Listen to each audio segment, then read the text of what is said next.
Hey guys, welcome on in. We're live.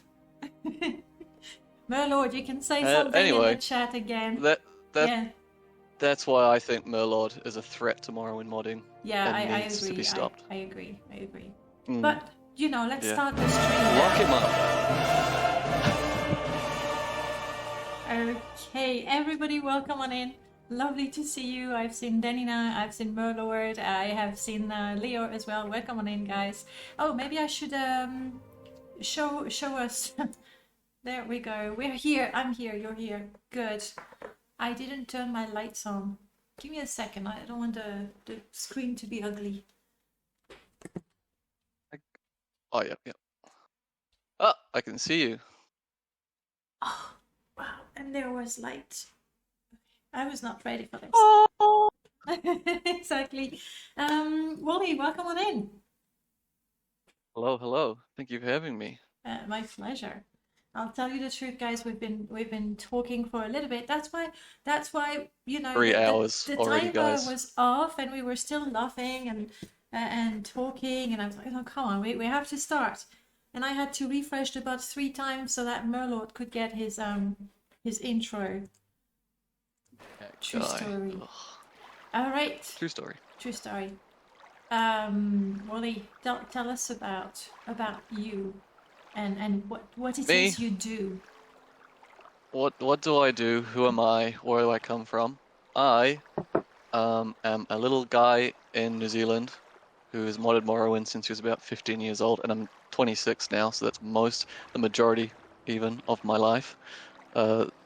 My main mod, I guess, would be Solstheim. I'm probably saying that wrong, don't hurt me. You Tomb of say the it the Snow way you want. Prince, which I've made twice in 10 years. So I'm a bit of a neurotic individual. I can That's imagine. most of it. That's a great introduction. Thank you. I was lazy to do it myself. That's the truth. Now an interesting thing, because it's true on the Nexus. On the Nexus, you still have 2 versions. Yeah, well, people got angry when I removed the old one, but I don't believe anyone should use it because it's crap. But then Then you get into that whole who's dilemma of how much control does the artist want over their art. And when I mm. tried to remove it, people got very angry. Hey Public Zero, domain. welcome on Yeah, in. it was like when J.K. Rowling tried to retcon toilets out of the Harry Potter series. Mm. Wolli came along and tried to retcon the old mod out, and the same thing happened. Same thing. Okay, fine, keep it. What are the main differences? You said that the older one is crap, but Yep, can you that's the be? main difference. That's it. That's it. Um, yeah, no, it was made before I went to uni where I couldn't. Still record toilets here tomorrow. It was made before I went to uni, and I didn't really know much 3D art at the time, so almost all the assets in the game were really, really cobbled together. Like all the mountain ranges were made out of the ice rocks that are like shipped with the Blood Moon expansion, just Hmm. scaled up to 300. It was ridiculous.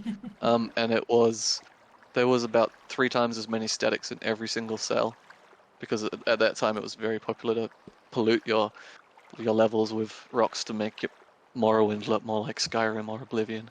And basically every single cell in the game was completely like you couldn't walk, creatures couldn't move, everything would get stuck in the rock or fall through the ground.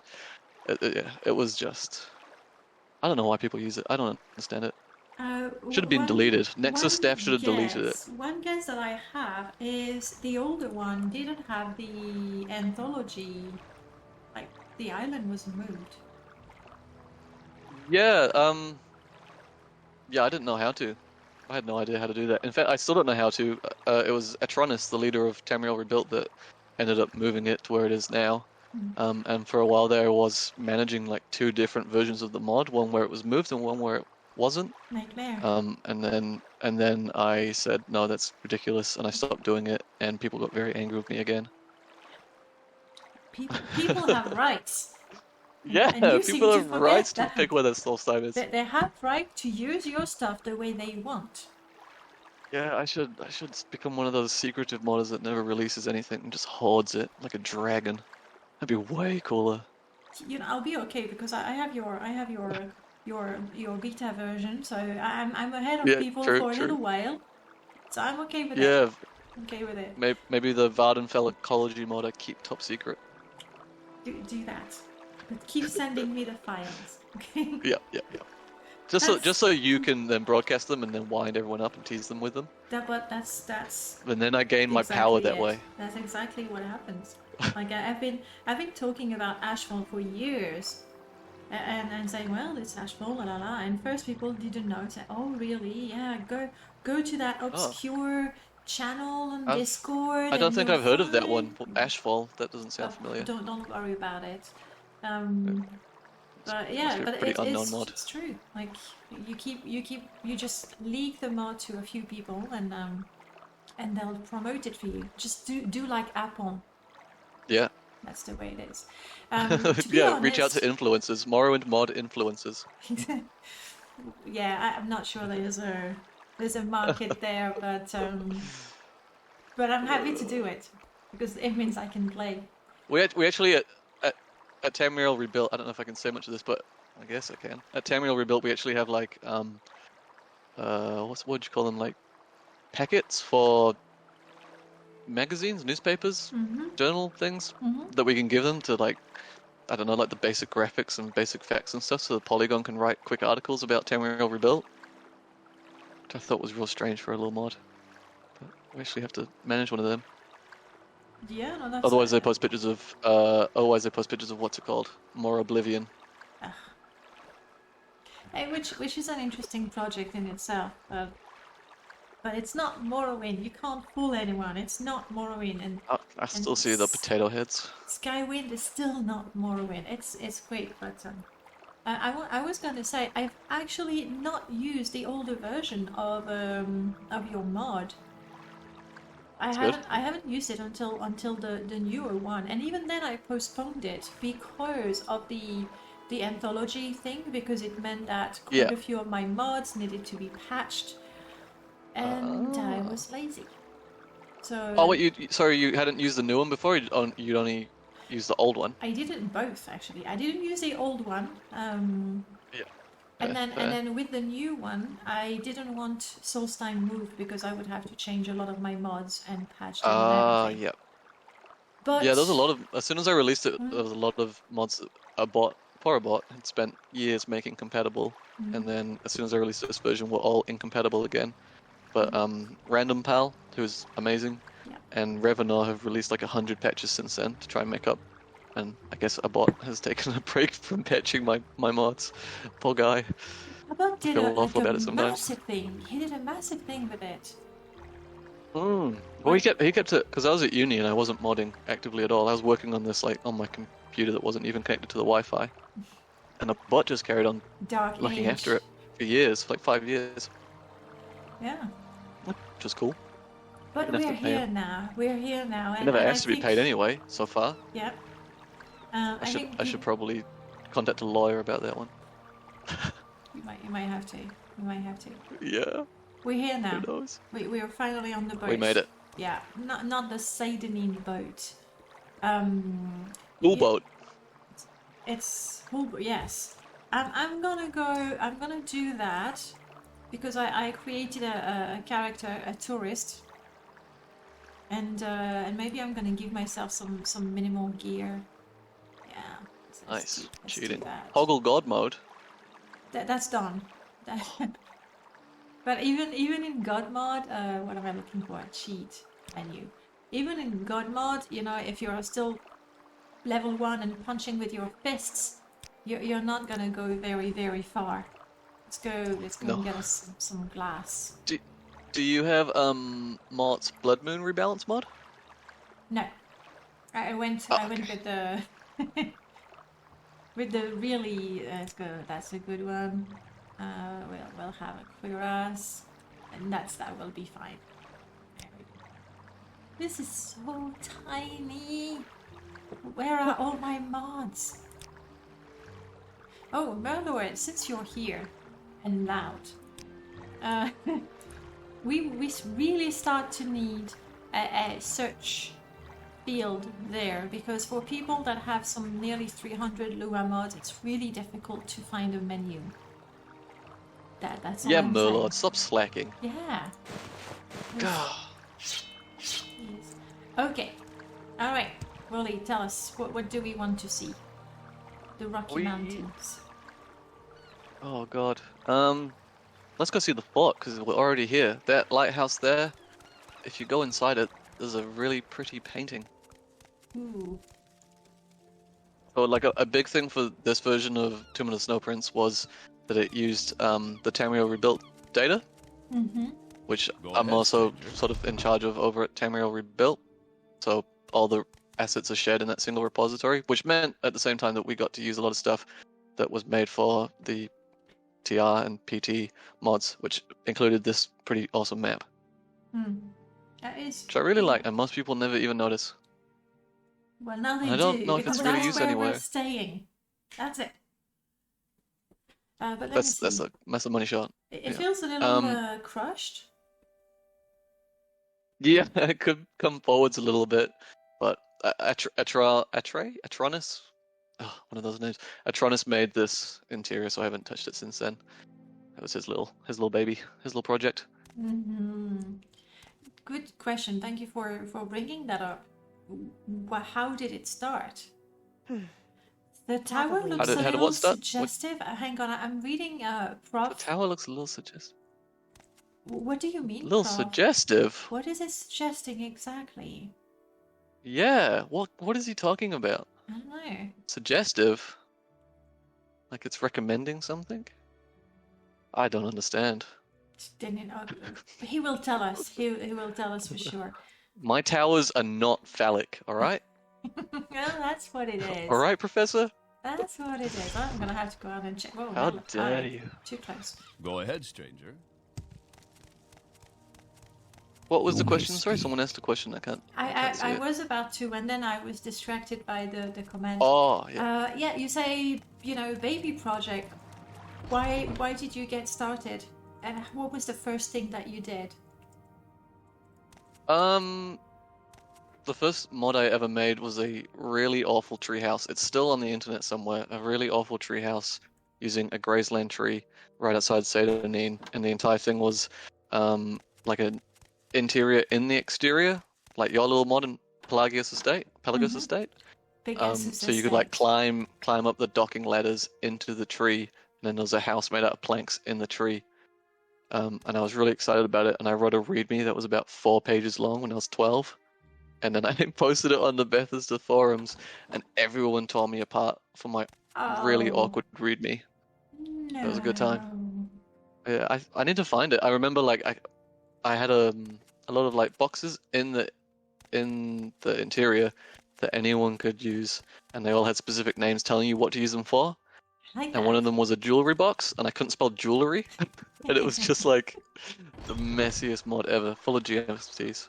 It was terrible. But eventually, one of the people that ripped me apart in that forum thread was Lestat de Loincourt. I think that's how you say his name. Is the name of one of the vampires in an interview with a vampire, and he was like the founder of Skyrim Home of the Nods.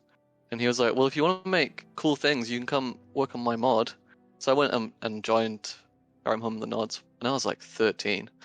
And then that got me really interested in fixing up Solstheim. Originally it was just the Most Ring Mountains because I thought they were terrible, but it ended up being the entire island. Then you expanded. So now we know. Jewelry, I know. And also, it's the map. It's the white gold tower. Yeah. Yeah, if we ever get there, that's a dream. But I think it was 2015 when I made the first version of Anvil for Project Cyrodiil, and that still hasn't been released. So one day. It's like wine. It's like wine. It gets better with time. So now we know it's the tower that's very suggestive. And I thought it was a lighthouse that was suggestive. No. This is it. Yeah. No, that does look like a cock and balls. He's right. I forgot to say this was a stream for adults. I'm gonna get into trouble there. Speaking of... Oh man, he ruined it. I have to take it out the mod now. Gorilla Heart, welcome back. Ooh, hello. Oh, I so love that it works with graphic herbalism. out of Who's the that one box. dude by the dock with the funny pants? One dude with the funny pants. Yeah, but down by the dock, there's like 3 people, and one of them looks pretty Ashlander. extravagant. I may have wares and NPCs. So people wear all kinds of clothes. I'm not sure what he's got in the Wow. Yeah. Oh, check out those pants. That is one fly dude. Ashlander. That's Ashlander pen. Don't make fun of his culture. Jeez. Sorry, I'm sorry. And now he's dead because of those pants. You know what? Good. There's a limit to how fabulous your pants can be in Okay, this is game. that better Look, for you? yeah. Yeah. Can we make a rule from now on that every time we see a non-English name, you have to try and pronounce it, starting with this guy? Gidar. They're often. Like good day. Goodar. Gidar. Well, I can tell you what it would be in French. It would be Guidar Vérotan. That's what it is. There we go then. I can't dispute that because I don't know French. So. Exactly. All right. The fort has a lot been changed in the fort. At one point in the old version, it was expanded into an entire town inside the fort walls, but people got angry about that one, so it turned back into a fort. I realized But people, they just I did decorate it. They just tell you, we don't like this, and bam, you're Oh changing yeah, it. they're very vocal, people. Yes, friend. Yeah. I guess I could tell them to, jog on, but a lot of the time they are right, and I am wrong. And I should do well to know that. So only clutter, no city. Yeah, but I've just made some new wooden gates for the exterior, and I'm planning on making a bunch of what are they called? Hoardings? Like the wooden like expansions that castles get, particularly in winter in like medieval Europe, where they would like store their grain or stuff they weren't using temporarily to keep it out of the cold, the rain, and the Nice. So we're gonna add some of that. We're gonna add wooden gates to both sides and some palisades and hoardings, and then change the werewolf attack so that instead of the werewolves coming along and nuking the stone castle, they instead destroy the wooden elements of the castle. So they break down the door, or they burn some of the hoardings, and it looks a little bit more believable. Yeah, I didn't think of that. That's a great idea. Because it would make sense. I mean, what's the story? Is it the werewolves that attack in the quest? Yeah. Like I haven't played since I was a kid, but at one point you come back and the werewolves aren't there, but the fort is completely destroyed, and it looks like there's been an earthquake. It's a bit over the top. Yeah, exactly. So yeah, it's a smart move that they would actually destroy the wooden elements. You just need to put the wooden elements first. Yeah. Got it. Gotta do the mahi for that one. Gotta do the work. And to Denina, if you download the old version of the mod, the old one that's on the Nexus, you can still see the old village. You can. Probakis, I don't know. Guys, tell me, am I too quiet, or is Wolli too quiet? I even forgot to ask you. Or terrible is Wolli yelling? Probably your speakers are dead. I don't know. Visitor. What Thanks for the brings follow. you to Chat, Living Dwarf? please do tell us. I can tweak the volume for you to perfection. Flowers. Ooh, a new follower. Yeah. We're growing a cult. A Morrowind I cult. posted the link to the Twitch on the Tamriel Rebuilt Discord, but I don't think any of them have changed. Joined. Joined. I don't think any of them have joined. Okay. Sorry, I have increased the volume for myself. You were too loud, Wolli. It's just... I'm sorry. It's my I'm sorry. stream. I'm picking up flowers. A lot of these plants were made for me for Project Cyrodiil, or Province Cyrodiil, and Skyrim Home of the Nords, and then ended up coming back to Solstheim years later, like those little cups on the tree trunk that's fallen across there. And these trees were obviously made People think I stole them from Skyrim, but they were just made by me looking at the trees in Skyrim and going, "Oh, I want that in my game." But the textures are by Vert for his Skyrim Flora overhaul, which he let me use. So they do look quite familiar to most people. Does your tree have no collision? Oh, that's embarrassing. Someone needs to fix that. Yeah, oh, I should have warned you. When you come Wait, on can my you stream, jump on it? I when did not sign up for this exposure. Exactly. A few things happen. You get to talk about Morrowind for hours. Now I really cannot, which is great. And then, what do I want to see? I need to write that down. And then another thing is going to happen as I look even more at your mod. I'm going to go, oh, but you really should add that. So you end up with a list of features that are now expected I'm of getting you. my little notebook out. And no, there was something. I think there was collision on the top. Yeah, the collision might just not be. I think there is a way to, if you I think you can toggle collisions on and off. Hold on, let me have a little look. I think it's just the very end of the trunk. Anyway. Yeah, it's just not long enough. And so yeah, the second thing is you will work out with a. Whoa. Oh, that was super pretty. Let me get close again and not pick up the.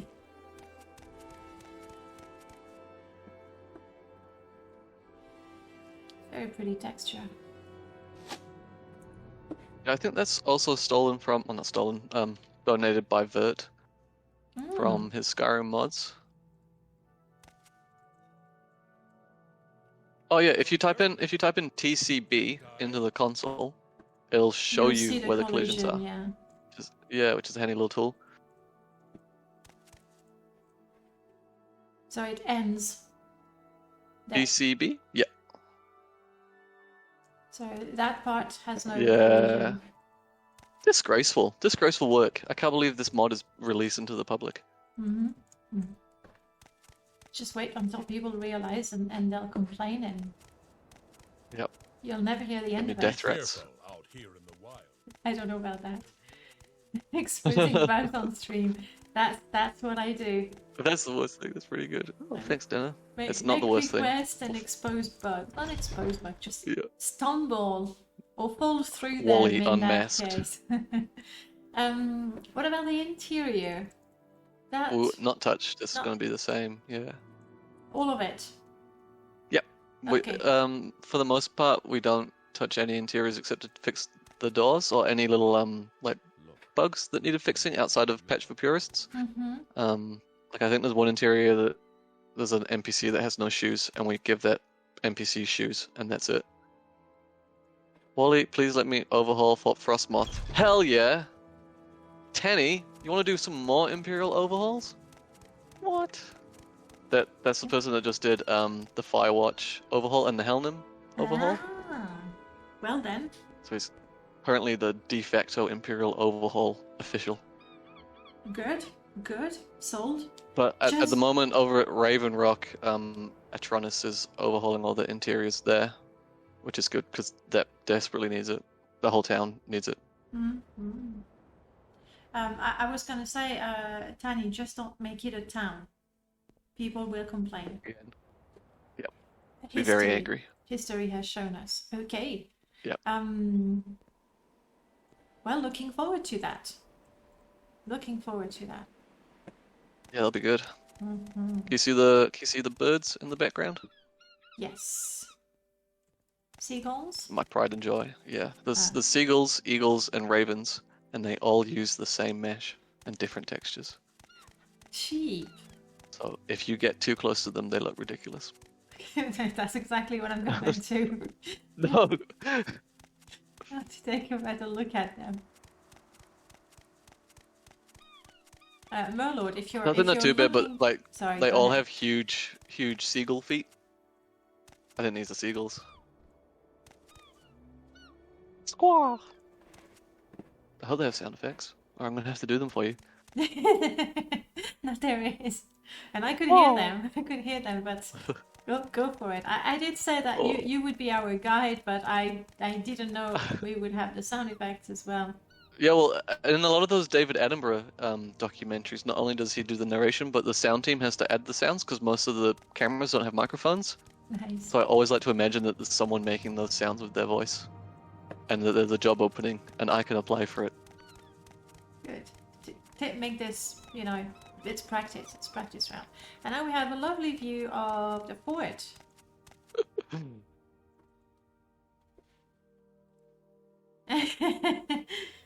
Zero had a suggestion. It's a disguise I'll look into that one. suggestion. There's a couple of meme sounds I should definitely add to some of these animals. What could I give the squirrel? What's a funny squirrel? I don't know. What's over the hedge? No, the squirrel from Little Red Riding Hood, Hoodwinked. From Little Red Riding Hood? Have you seen Hoodwinked? No, I don't think I have. Oh, Ice Age. Yeah, that's a good one. And actually, if you look around and look for the squirrels, there's Okay, red no, squirrels and brown squirrels. Yes. Yeah, they're around Herstang Forest, and they actually have an animation where they'll pull an acorn out of the ground and eat it. Oh, we're gonna have to see that. You just have to look for them I can and hear then the watch wolves, them. and that's... Despite the fact that there's no oak trees anywhere on the island, the squirrels magic them into existence. Really, a complete disregard for the basic rules of ecology and an ecosystem. Yep. Don't tell my boss because I'm an ecologist in real life. Exactly, that's why I'm pointing it out. Secret oak, acorns everywhere. I like the grass. No, that makes sense, Merlord. Merlord is better than ecology than I am. Really? Yeah. He just nailed it. This guy is really multi-talented. He's I so am many so talents. sorry, little wolf. Is that a retexture on the wolf, or it's just IT? Yeah, it's just IT. I don't think I've touched them. It's good. I haven't looked at a wolf in a long time. They're not. People hate on the wolves and the bears in Blood Moon, but I love them. I mean, maybe I'm biased because I've spent so much time staring at them. But In terms of gameplay, because you hate seeing them, or their model and their texture? I think they're neat, and everyone else thinks the ones in Oblivion look better than Skyrim. I don't know. I don't buy it. I don't know. They've got their charm. I do know. Where's the body? I've lost it. We won't see the body. I can't blast it with grass. I do know that their UV map is like all over it's all over the place. It's really quite bad. Yeah, definitely. Yeah, I think that's almost everything in Blood Moon. Yeah. Especially the Blood Moon cave set hasn't actually been properly UV unwrapped. If anyone opens that in Nifscope and has a look, it's terrifying. I'm not going to fix it ever. Am I seeing some floating grass? Nope, definitely not. Just don't want to tweak that grass patch. I'm definitely seeing floating grass. Just saying, it's between you and me, okay? Can I blame Ramirez for this one? Sure. I suppose so. Absolutely. Yeah, why not? Like, His models. Yeah, the go-to person to blame is usually Null. Or if Null is here, Merlord. It's like... Yeah, I guess I could give Chad the blame for this one. Sure. Yeah, why not? As long as it's not me, I don't mind. Merlord was saying that he'd like to know more about your work, but you can tell us about that. But I'm also very curious how much of your work or real life has influenced your mod. Yeah, that's a good question. I guess for Solstheim or Blood Moon, it's not there's not a great overlap, especially not when I originally released it. When I first released it was before I went to university to study conservation and ecology. And then I released it in my final year at uni. Mm-hmm. And then after that, when I was finally working in ecology, I did come back and I updated a lot of the plants and animals, and I added the birds, and I added the moose, and I added the squirrels, and tried to diversify the island a little bit more. And the spiders, there we go, the spider there as well. But for the most part, yeah, there's not a great overlap. But for my Vardenfell ecology mod, there's significant amounts of it. I've been replacing all the textures, the leaf textures used for the vanilla trees with photographs that I took as part of a project at the uni I was at, where we were making a mobile app that was a database of all the native trees in our country. And we had all these like really expensive cameras, and we had like the pedestal things you attach your camera to, and then it's like black on the bottom. You can take a picture. And we're putting blue under there, and then we were using these for the database, and then at the same time I was sneaking some out and using them to replace textures in Morrowind. So at the moment, the Ascadian Isles trees I've replaced with one of our native beech trees, and another one I've replaced with our native Cardi trees, which are an important native tree, both culturally and ecologically in New Zealand. Nice. So I guess, yeah, being an ecologist has definitely sort of streamlined my mods into being sort of nature orientated. I haven't really tried to add any ecology, anything nerdy like that, but at Tamriel Rebuilt I do try and come up with world building that's kind of ecological for fun, which is usually annoys people, to be honest, because it's a bit much, but a bit silly. Stupid! So ecology matters apart from squirrels and their nuts that come out of nowhere. Yeah, Okay. I can Got it. I can ignore realism for that one. Have I become a god among the freemen yet? I'm working on it. Yeah. I'm waiting for the June movie to come out just so I can get some more tips before I give it a go. It's coming out. What's the day today? 16th? It's coming out today. Sorry. What? Bye. See you guys. I'm done here. Yeah, it's coming out today. Oh, it's out in France, yeah. No, in Switzerland. I don't know about France. A whole month. Oh, Merlot just told me I have to wait another month. Sorry. And Look at the and spider. Merlot's in Wellington, so he doesn't even have lockdown. You can go see it. So that's the spider. It looks beautifully ugly. I'm very curious about its death animation. Yeah, I think it rolls on its back. Yeah. Have to try. Yeah, that was another point of contention for the mod. When I added spiders, there was a lot of arachnophobes. Yep, that's awesome. There was a lot of arachnophobes that asked me to remove them, which is fair. Like arachnophobia is not very fun if you have. Hey. It's a separate plugin. Yes, there's two like creature expansion mods, and one of them adds the spiders, and one of them doesn't add spiders. I think it adds more squirrels, which is fun. But yeah, there was quite a lot of arachnophobes that were like, "You've made this mod unplayable now for me." Oh. Yeah, I felt pretty bad about it. I think I know the answer now that I know that nuts come out of nowhere. Where are the cobwebs, the spider webs? Yeah, there was a little area just next to Raven Rock. We actually almost added snakes, Denina, but I couldn't get a good model. But there was this little spiderweb area right next to Raven Rock, but I removed it when I removed the spiders from the main mod. Yeah, and I haven't bothered to re-add it. I don't want to have to handle, I guess, the alternative versions. Yeah. Let me catch up with the chat. We're talking about spiders. We were talking about the film Dune. There were other things that I missed out. Let me scroll up a bit, guys. Dennis, hi. I waved at you, but I couldn't speak. Wolli was going on and on and on. Isn't that what you're paying me to do today? Paying you? Oh yeah, I didn't mention. You don't get paid. You're paid in list of features and bugs. Oh, I thought I just thought Merlot didn't get paid, but I was gonna get paid. You know what? If I was paying people, you would, and Merlot would not. Not until he agrees to add dynamic spider webs on trees. I know he can do it. That's his curse. Well, that's his curse. We know he can. I really want to do a little Christmas mod this year using Lure that uses Merlot's Ashfall script that makes twigs appear beneath trees. Except instead of twigs, I want it to be Christmas presents underneath trees. And then you open it and you just get a random item, and it's really rare. And I was going to try and do that, but I haven't had time. Cool. That'd be cool. But it's a goal.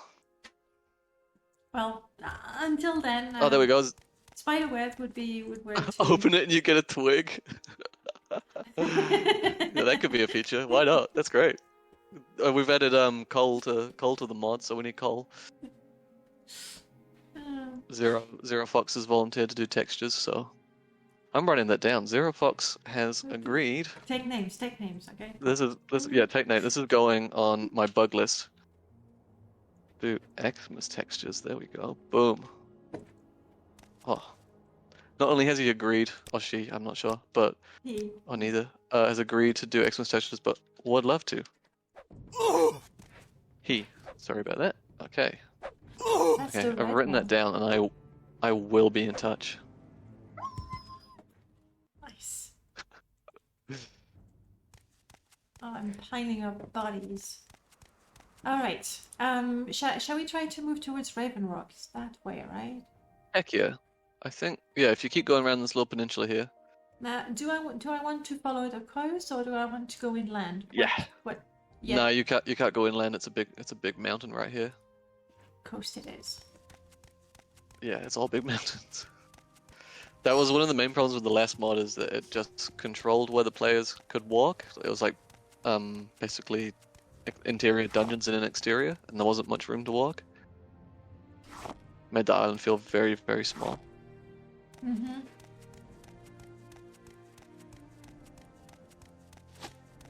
I'm hoping, should be okay.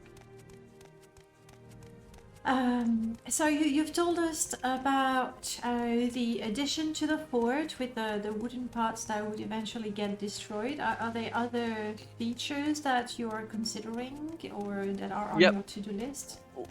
We're gonna do like 4 big sort of final releases, 1 per region, and the first one is going to be Fort Frostmoth with what I spoke about, and if Tanny redoes some interiors there, and then there's Atronis's work on Raven Rock itself, which is, compared to the rest of the landscape, still really flat and really bland and empty, so that'll be really good.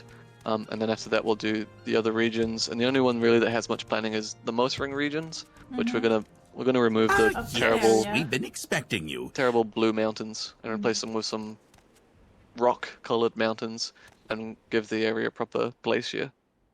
Yep, that's the one up there. Yep. Nice. Thank you for the follow, Peter. Is that Daedric Ruin?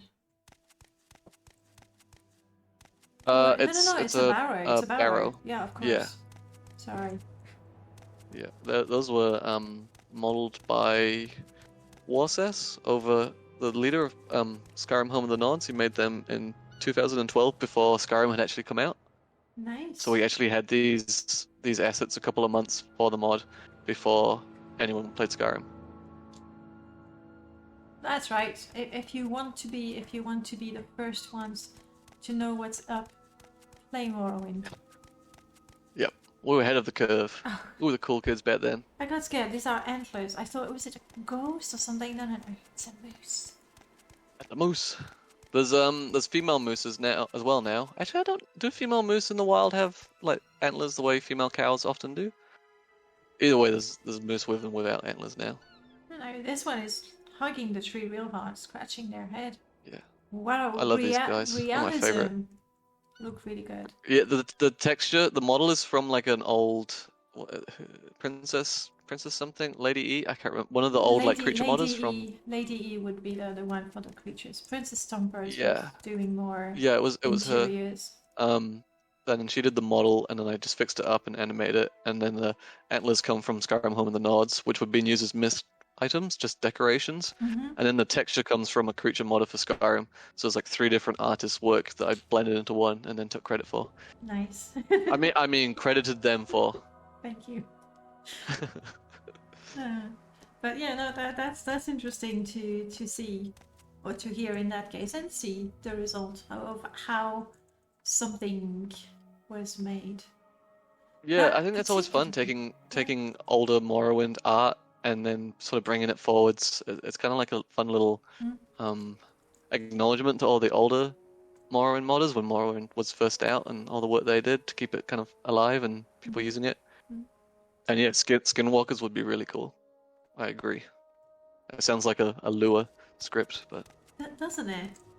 If only we I guess knew... werewolves werewolves kind of do that Hello. as well, a bit.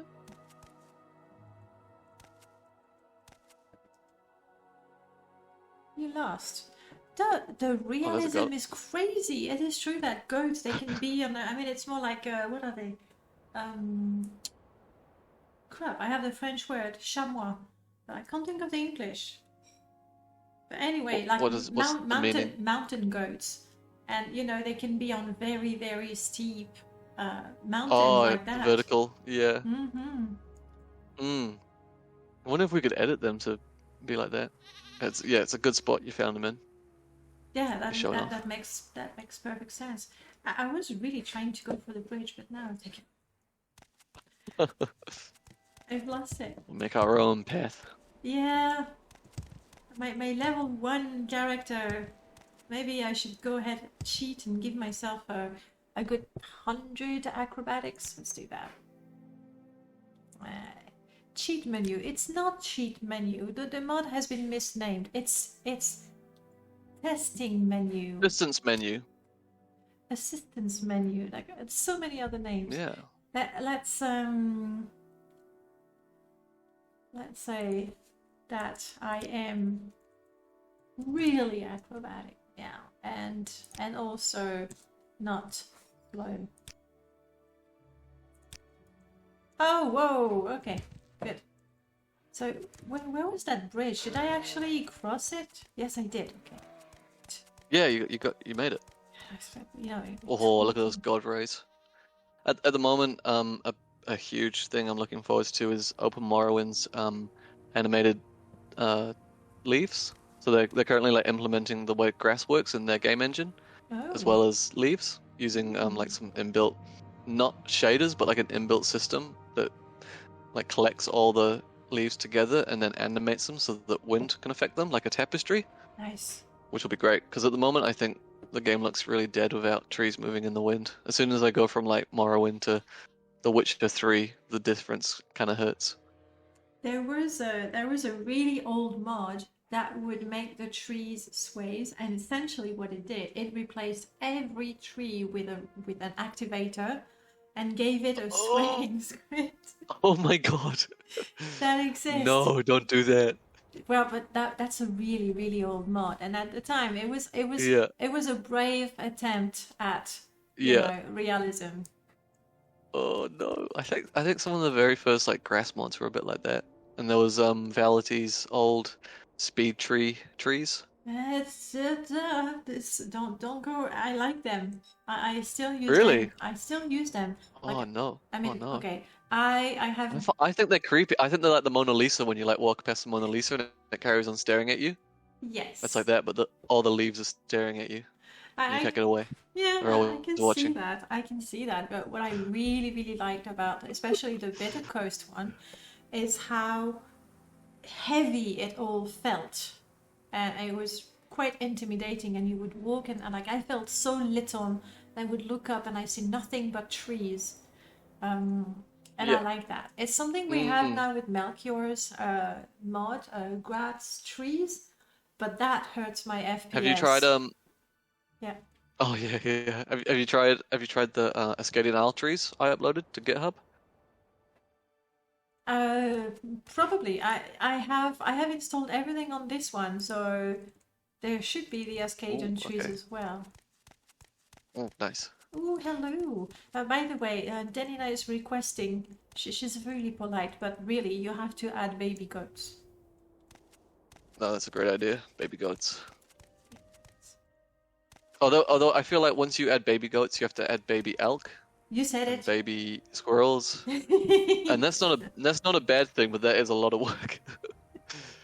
Exactly. What's that? Oh, deer are a new thing. I haven't even seen these in game yet. It's just adorable. Baby goats are adorable.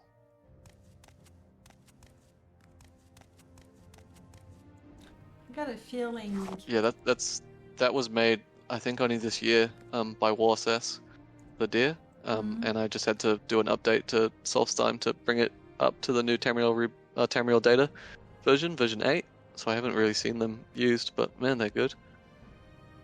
Cute. They really look good. You were talking about Tamriel data and how some of it is used with your mod, which is fair considering that you're contributing so many models to it. I really like that lately quite a few modders are actually using TR data, even if they're not modding Tamriel Rebuilt. And so we get to see all these really cool assets that are in TR, and we see them for house overhauls, we see them for all kinds of things, and I really like that. That's great. Yeah, it's been a big part of why I've been working so hard to like fix up all the assets in Tamriel data, so that they're also like a lot of the assets I've used here brought forwards to look good in sort of modern games. Oh no, what's wrong? If you look at its left leg, hang on. Oh no! Wait for it. It's not gonna do it again, is it? Come on. That's one for Warses to fix. I'm not moving until we see it. But yeah, Atronis was a huge person for making Tamriel data something that people could use for outside projects from Project Cyrodiil and Skyrim and the nods. And I think at one point he was even talking to, what's his name, the guy that does the Morrowind multiplayer engine. David. About making, yeah, that's the one, about making Tamriel data just like a easy to access repository that everyone can use for their servers. It's gonna just be like a lot of assets that are focused on just like having multiple uses, which is good. That's how we ended up with stuff like deer and coal getting added before we really had places for them. Can you see the leg of this poor deer? That ankle looks broken. I'm not a veterinarian, I'm an ecologist, but that looks broken. I think that the humane thing would be to put it down, but hello, you're set health 0. The barrows are interiors and they're left untouched, right? Yeah, all untouched.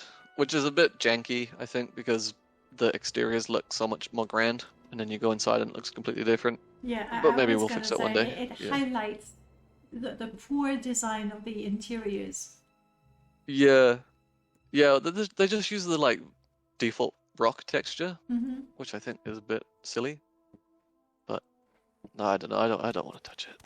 I don't want to get involved in that controversy. Corsair is working on some barrows. Yep, yeah, he's been working on them for a long time. But hopefully, when he finishes, like wine. We're already set up to make sure that it'll be compatible, so that his door markers will lead straight to my exterior, as long as you have a patch, and vice versa. So we'll finally get some treatment there. But yeah, his interiors are pretty amazing. Like really the detail. And what is this? What is this? Polly? That's a barrow, another barrow over there. Another one. Wow, they really stand out because there's nothing in vanilla. Nice. Yeah. There's barrows there, but they're just a door. So and the decoration around them is just rock. So it kind of, yeah. Once you get into the center of the island, there's some really big ones. Hey Dennis, how are you doing? Oh, my FPS. Yeah, because he. Oh, hello. We saw the female. Must be from the same family. It's a genetic issue, I think. Yeah. Yeah, they're all born with wonky left arms. Oh, they look good. Really good. Okay, where am I now? I'm getting there. I'm gonna write that one down. Dear have. Dear, oh dear. Dear, oh dear. Deary me. Sprained.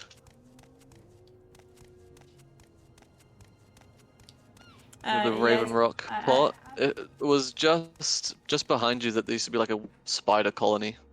Oh. Because I felt bad. I would want it, even though, I mean, okay. Yeah, it was up there in the little like creek, and it was really creepy. I understand if somebody has an actual phobia. Yeah. Yeah, my partner has really bad arachnophobia, so I was like, have seen what it's like for people, so I felt bad for having it in the game. It's a naked dude. An angry naked dude. Hell yeah. So this angry naked dude was added because I wanted to put a version of myself in the game? ID, Wolli, yeah, no. That's not the right one. We'll, No, I think they're we'll vanilla. find you, we'll find you. Hello there! I've never actually added myself to the game. I don't think there's any Easter eggs anywhere. Hang on. Oh, a squirrel! Yeah, Finally. there we go. Where's the rest of his body? We have to sit and watch Really, really dark. to see the Acon animation. Why is he so dark? Yeah. I mean, I might have installed something badly. I'm not sure. It looks like There. his... Yeah, there's something with the texture. Honestly, it really could be something that I've done wrong.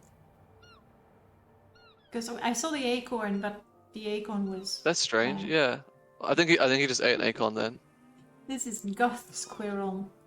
Yeah, I'll have to look into that because the squirrels are in the Tamriel data BSA, so it Yes. must have broken on Squirrel their number end. 2.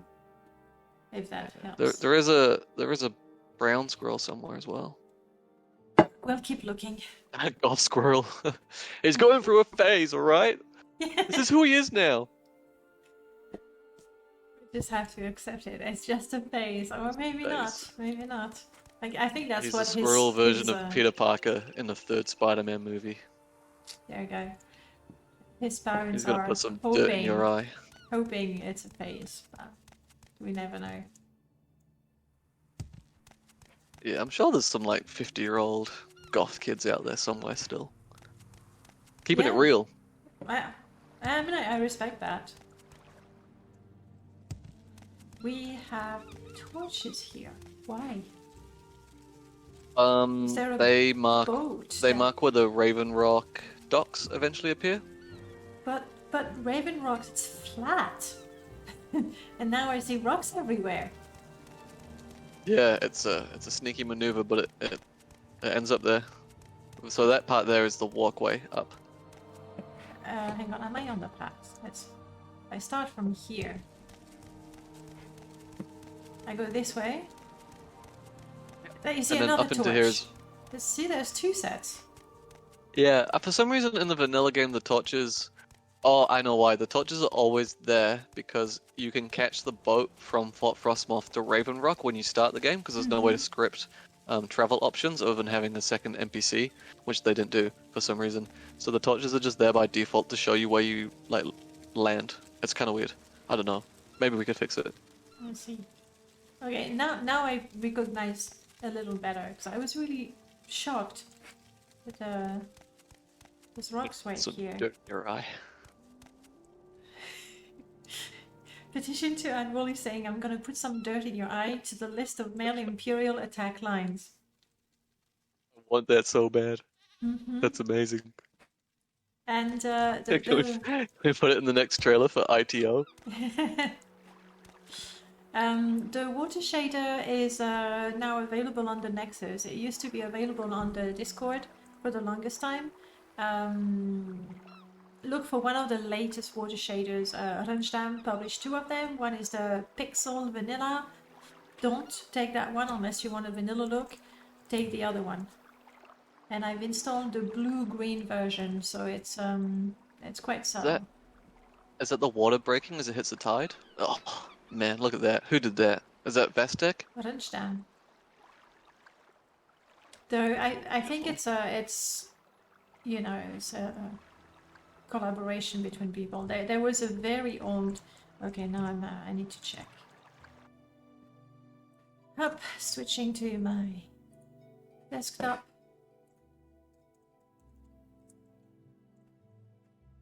So that's the one that was updated. So originally it was Crocantors, and then for the longest time there was a problem with it. What was it? Like when you went in the water, there was like a square square-shaped ripples around you. That was really weird. And there was a fix on the Morrowind modding Discord channel, and then it's been updated, so now you can get it straight from here, and it's beautiful. So for people who want the water, it's... I don't know how people do shaders. Sometimes when I'm looking at Bastek like break down the process, it melts my brain. I It's don't like understand it. it's like something out of Doctor Who. A little bit. Yeah. I'll stick to placing Interesting trees. enough, I can type in the chat. Well, but you've seen how to find it, guys. It's easy. Ooh, my OBS. There we go. Okay, my OBS was lagging crazy, but we're good. I think. Yeah. All right, back.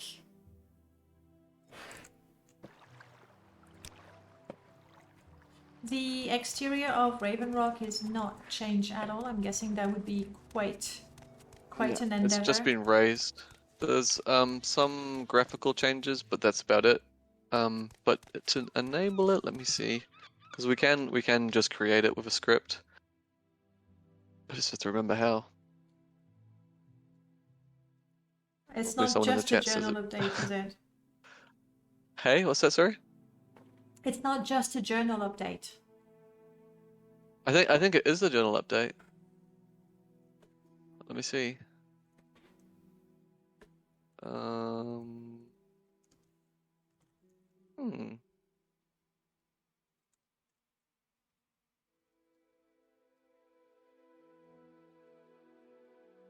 There's a quest somewhere.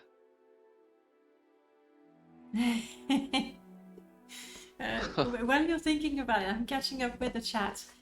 Zero, you make a good point. I think that publishing a shader, very few people really understand how it works. Like adding it to your shader chain in MGE, reasonably simple. Then working out the order, no, I just go with whatever is posted on the Discord. And then if you want to make edits because you want it a little more, you know, bright, a little more blurry, you can't do it. So you expose yourself to tons of questions. And Merlord, that's a good idea. Actually, make a mod under a different name, like a really good one, and let's see if you can become famous again. But yeah, you wouldn't have so many suggestions. Another area I'd love to explore more in modding is the concept of temporary shaders. That was really good. I'm gonna show it to people in case they don't know it, but really, you should know it. Up. Yeah. Then the earthquake mod that used a shader was really awesome. I always play with that now. Is it R0's mod? I think. Yeah, that's the one. School. There we go. Yeah, for Vardenville Ecology, I would like to add some shaders where if you like walk near a plant, you get stabbed and poisoned by it or something like that. Wasn't there something that did that for trauma? I think there was there's something. it's called trauma. It's called trauma, like trauma or something. Something Silly like pun. that. That's yeah. pretty good.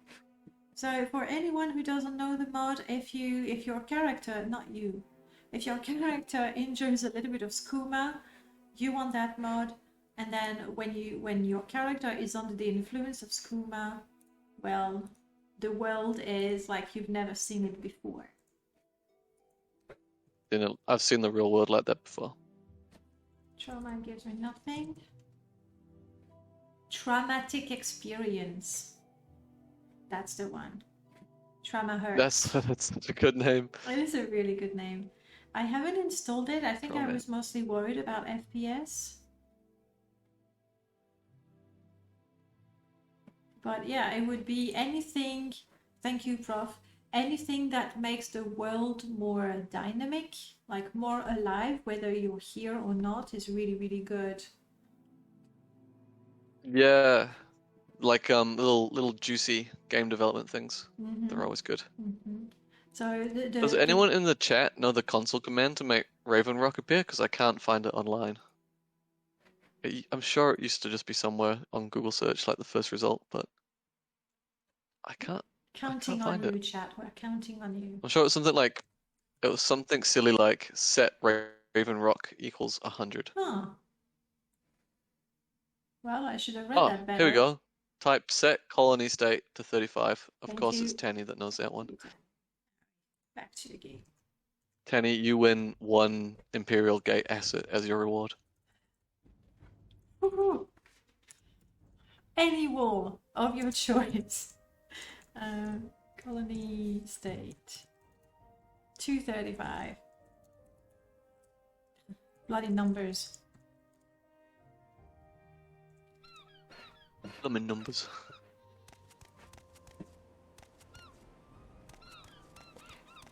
I think the only real change we've done to Yeah. So that's the the only real actual changes we've made to Raven Rock is the it actually has windows. Before it had like wooden shutters, but we changed that to have like Melicaw's glow-in-the-dark windows on the inside and outside, and the windows close on the night. Just makes it a little bit more real, I guess. And definitely, glow in the dark is definitely a must-have mod. Oh yeah, definitely. And that and graphic herbalism are the only 2 mods I don't play without. I wish I could play that. And Ashfall, please don't hurt me. I wish I could say I never play without these 2 mods. I never play without those. Yeah. 2,000 mods. No. There we go. Windows. Yeah, it's still like, I think because of the grass and the trees and the rocks, it looks like a town that has been overgrown with plants, and there doesn't seem to be like any design or orientation to it. But it's exactly as it was in vanilla. We haven't changed anything, and it just looks bad because it always looked bad. Good. So you have But on Todd. you have room for progress. I'm not sure I have installed glow in the dark. Is there I a think patch? It could be that I think you have it installed, because I think what happens is the windows are closed on the night, because that's how they are in the vanilla game. They're always closed. So if you rest now and then look in the morning, I think when you're on the inside, the windows will glow from the exterior light. But the windows themselves on the night are all shuttered closed, so they don't glow. Duh. So glad I don't have Ashfall installed right now. Waiting 12 hours at a time, that would be a death sentence. It's a toggle god mode. It's criminal. Yeah, there we go. They're definitely glowing. Yeah. Yeah. And they look beautiful. They really do. Mwah! Chef's kiss. Yeah. But yeah, all of this is going to get a bit of a renovation soon. I think there's like a lot of very Dunmer assets used, like things in the D set. And I think Atronis wants to replace all them with like custom Nordish things, which will be really cool. Or Imperial, I suppose, would be better. I believe that's something that Random Pal did with Dagenfell, where he simply, I mean, it must have taken a lot of time anyway, but he simply replaced the Dunmer tapestries and rugs with Nordic ones. And that alone, it's a very subtle thing, but it feels like a Nord settlement. Yeah, Dagenfell's a strange place. I really wish they'd gone a little bit more hardcore with the Nordic stuff in the vanilla game, but that sounds like a good mod. And I think at one point there was supposed to be some, like, in the devlogs there's mention of some Altmer towns that were specifically just for Altmer people, but they don't exist, and I always wondered what they would have looked like. I simply replaced the entire island of Solstheim. Exactly. Twice. I did it twice. So like it still looks like a nice town. It just doesn't feel like it looks like it was designed by Soviet Russians. Like there's just buildings in places, and they don't seem to have a reasoning for being in the place they are. Yeah, it feels like a ghost town. It's a really weird town. I mean, there are actually no NPCs. You know what, Delina? I'm trying to remember. I don't think I've ever seen it fully built. Yeah, in the construction set. But that doesn't count. Can you... It looks like a Russian settlement. Oh no. Can you just go look at some icicles? This is my favorite part of Raven Rock, which is a small part. But if you go right to an icicle, right there. you'll see it.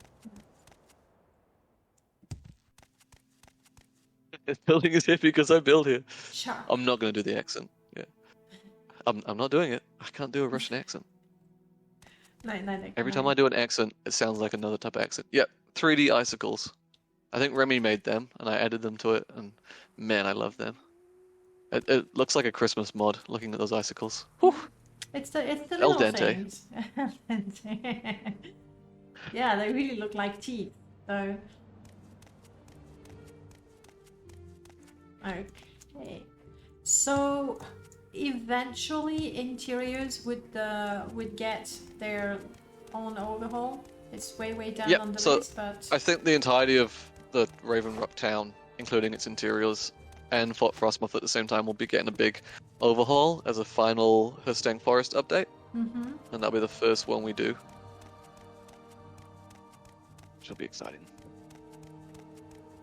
I'd love Raven Rock to be a place people actually want to go to. I was going to say, I've done the Blood Moon quest only once, but I have not finished the Raven Rock part of it.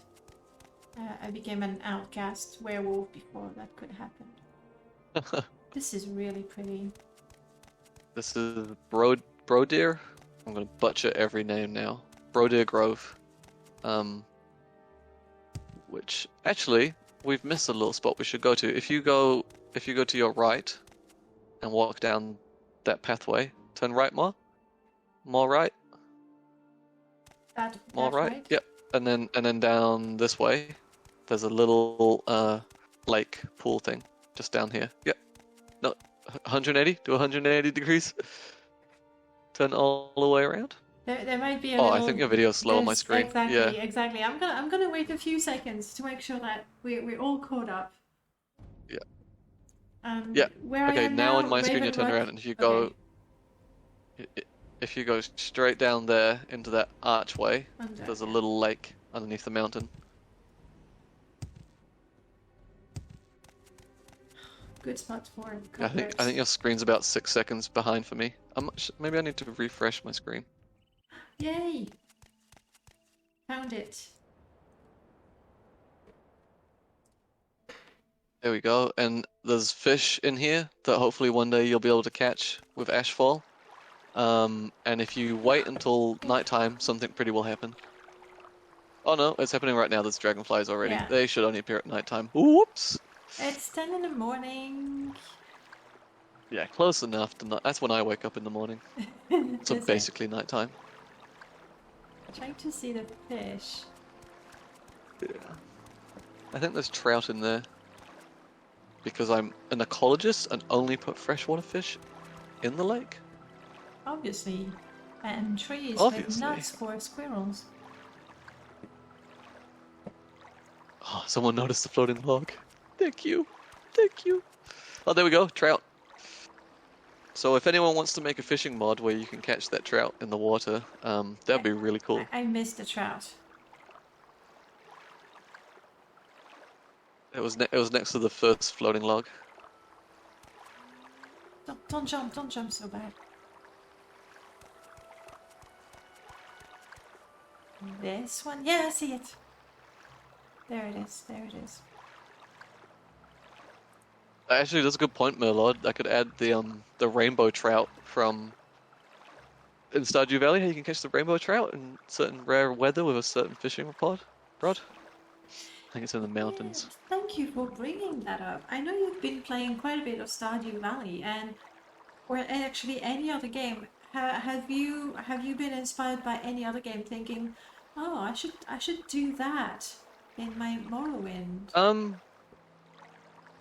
Yeah, I don't play many video games. I'm more of a reader.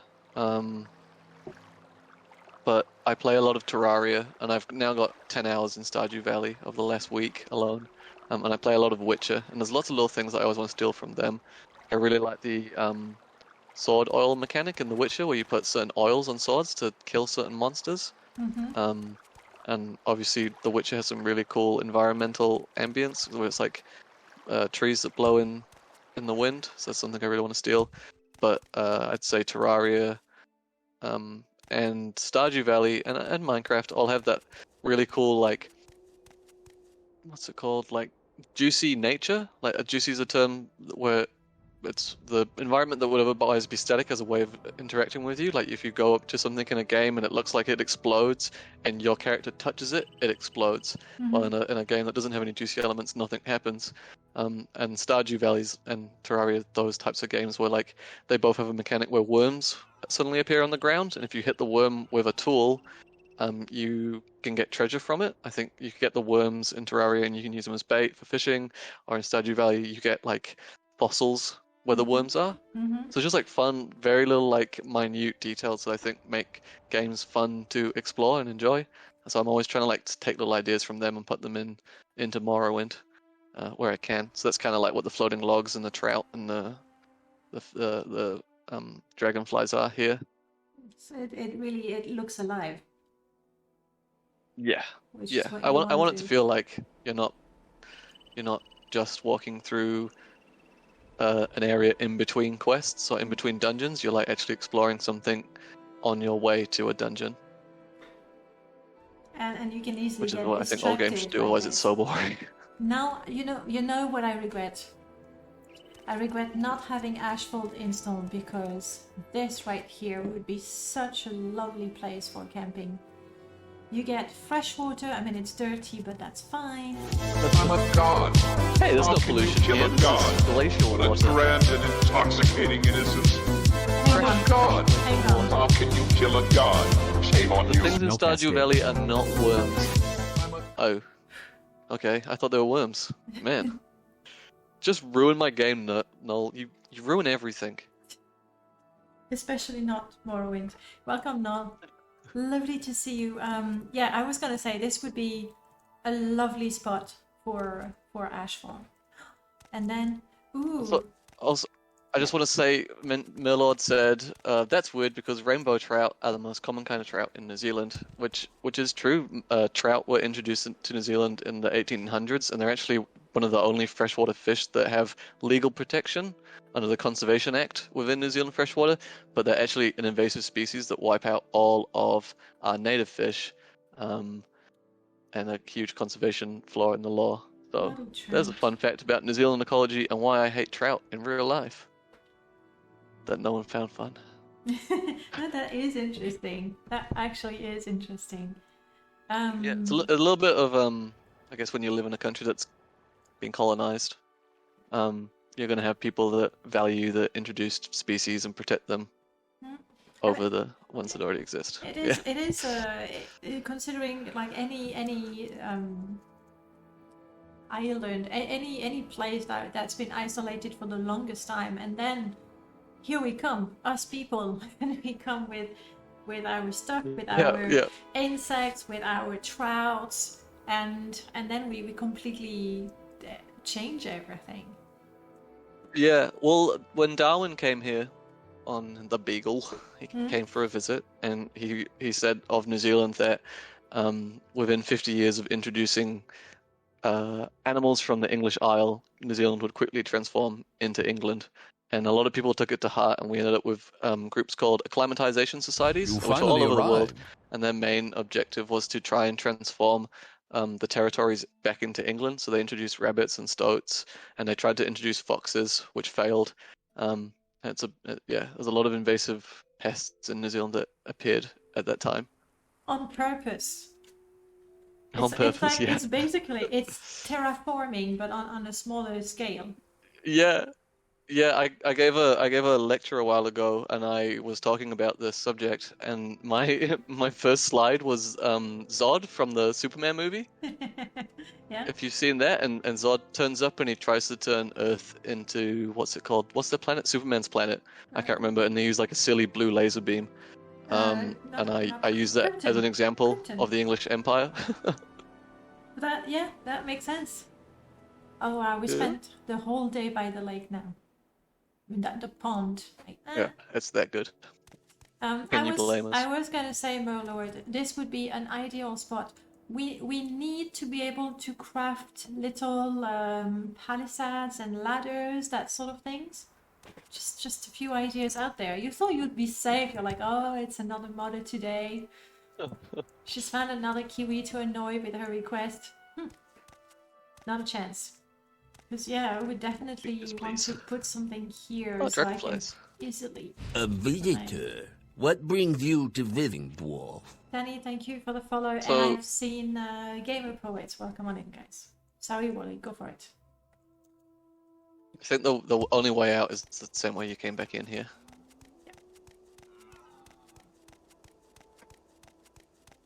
Yeah.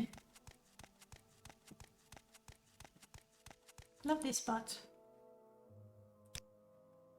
Yeah, it's my favorite. I actually had people ask me to remove it because they said there was no lake there in the vanilla expansion. But I said no. Heresy. It's so close. And I think, yeah, I think Tenny probably knows exactly who that person was, but I won't say the name. No, it's a lovely spot.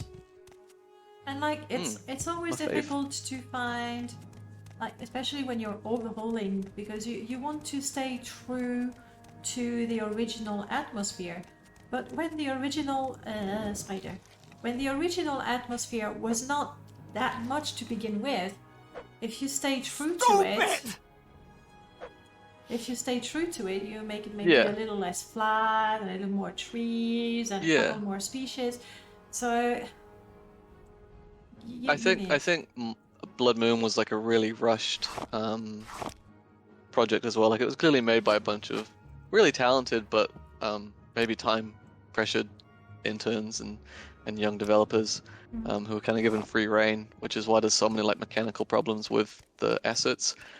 And I think the size of the island wasn't really something they could handle, and they made a really good island, but it's when you compare it to the Vardenfell, the vanilla game, it's quite sparse and quite empty. And it only really looks attractive once you add grass mods. So it was just good to make it. I think the best goal for the mod would be to make Blood Moon look like Vardenfell more. While a lot of people would argue that Blood Moon already looks to the same level as Vardenfell, but I think it's pretty empty. I think it's pretty boring. In terms of landscape, vanilla is empty. Like it's not a place that you go to and explore. Really, you go from point A to B because you have a quest, and that's it. It's not like there's many sites. Yeah. So like I wouldn't be extremely furious and say, oh no, there's no lake. Don't put a lake. This is a landmark, and you add one. That's great actually. I mean, now you told me about it, but Thanks. if I hadn't known about it and I found it by chance, I would be so happy, like really amazed to have discovered that little spot hidden, behind rocks and stuff. It's a great discovery to make, and that makes the place memorable, like the game memorable, I think. So keep it. Yeah. Okay. No, yeah, definitely. There's a lot of little places in comments. here where I've tried to make little niche things. There's if we go directly east of here, you can even find a little hot spring, which I made before Skyrim came out, and they copied me. They did. I'm not surprised. I'm just quickly checking. Yeah, I'm not surprised. Yeah, I got my swimming suit. Todd was always peeking in through my living room window when I was working on this mod. It was really creepy, and I had to ring the police several times. So annoying. I've had the same problem. True story. When I made Hold It, Your actions Oblivion are illogical. wasn't out yet. All And I possible made my results for this NPC encounter have build been calculated. things. And, Oh, wow. And I had Yeah, the I idea. remember that being out forever. It Yeah. did. I'm still I've waiting for inspired my them. royalties. Am I going too far east, maybe? No, it's over the river, and yeah, I definitely agree with what Merlord said about Solstheim and TR lacking winding paths. TR I think tried to do it with the first couple of maps, but it wasn't just winding paths; it was like full on everywhere is rocks, and you have to go this specific path, and it was more like a motorway that you had to take, Yeah. or you would have collision problems. But I think new areas definitely have a good focus, a good combination of little winding paths. If you go north a little bit from here, Past the angry lady.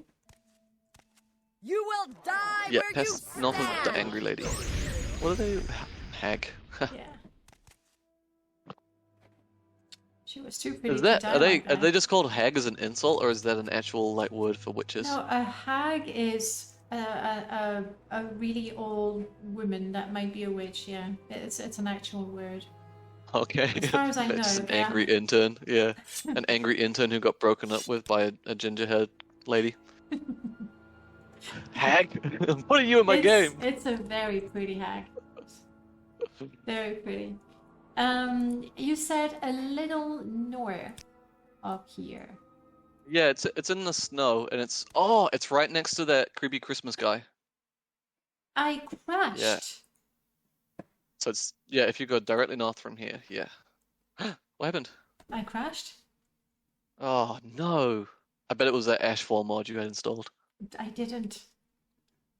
But I have the script extender. It could be Null's fault. Ooh, it's Merlord or Null. It's one or the other. Definitely not the main mod that I have installed here. That wouldn't make any sense. There's only one I reckon mod it's there. those squirrels. Hmm. The missing textures. Those goth squirrel. But it's weird because when you have a missing texture, it's white. So the fact that it's black, I don't know. You know models way better than I do. Alright. Yeah, that's a good point. Huh. I don't know. I feel like someone has compressed the texture itself and changed the format, and so the texture is still there, but it's not showing. The material color could be. Oh, for sure there's that's one of the quest thingies. Screen's just loading for me.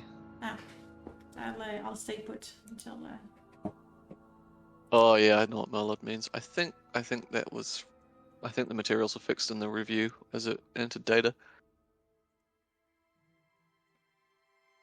Huh. Some players get the normal brown squirrels. For some, they're black.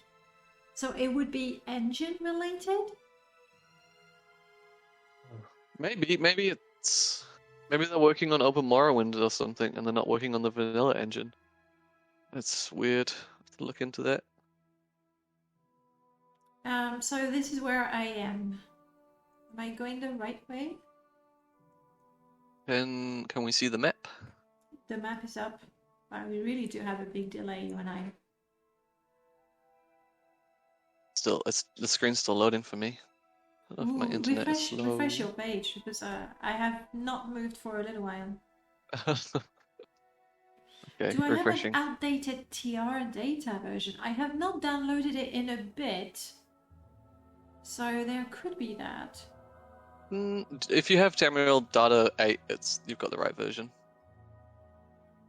I don't think it's been updated very recently. Nah, there's going to be an update at the end of this year or the start of the next. And I think that'll be the next one. For Christmas? Hopefully. A squirrel fix for Christmas. Yay! My gift to everyone. But yeah, I can see the screen now. I think if you just go a little bit north of here, there should be a hot pool. It's right next to what's his name's house? The Christmas guy, Uncle Sweetshare, the creepy guy. So if I open a map, I can guide you. I'm at a barrow now. Oh yeah, that's Val Brandir, yeah. So the hot spring should be directly north of that. There it is. There we go. Wait, where are the naked people? I didn't add any naked people. I'm sorry. That's fair. That's fine. I actually tried to add Newt here at one point, but it looked bad. It looked silly. I think it would be cool though to add those like monkeys in Japan that live by the hot pools. Not sure it's deep There you enough go. to sit in it. Yeah, I guess it's fine. No lord, if you make that, I will immediately add it. We need to script Maybe- Uncle Switcher to come out and bathe every night. I think so too. I think that'd be cool, and if you find him before midnight, he'll give you a surprise. I think that could be the Christmas mod. If you play the game on December 24th and go to the hot pools, Uncle Sweetshare and a bunch of elves will be naked in the hot tub. Yeah, with the white hat. Very, very true. Huh. I don't think it gives you warmth. We need to work Yeah, on actually, an that's something ashfall I should- compatibility. Because right now... I wonder if Merlord could maybe say if he has an interlock for things that give off heat. Because I imagine there's quite a few things in Tamriel data that you could use to give off heat. Yeah, I think it's just a matter... But hang on. The water is water or a mesh? Yeah, if you make water that is a unique... mesh. Yeah, if you... Yeah. I'm guessing it's used more than once. So if you... Yeah, I think I'd use the smoke to trigger it instead of the water. Ah. Yeah. So be my anyway, guess. whatever unique ID you have for the water or the smoke, I'm not seeing the smoke right now. Like misty smoke. I think it's more visible at nighttime. There we go. So glad I don't have ashfall. I keep going between so glad I don't have ashfall to oh, I wish I had ashfall. So Merlot, that'll be cool. I'll write that down on my notepad that's now full of things.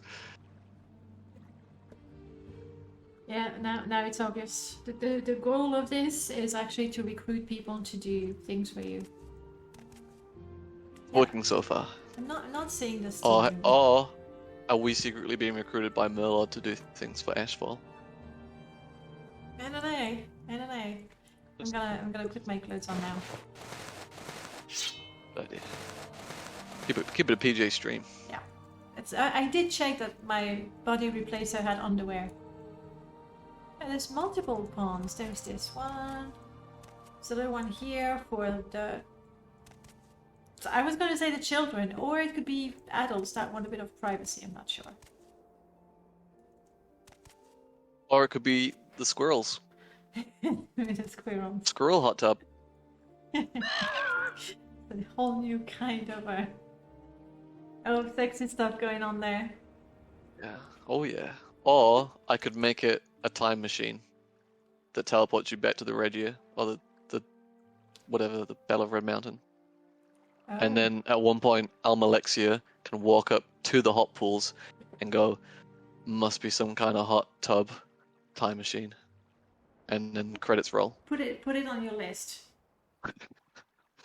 If there's anyone that can make a lure mod that does that, please PM me.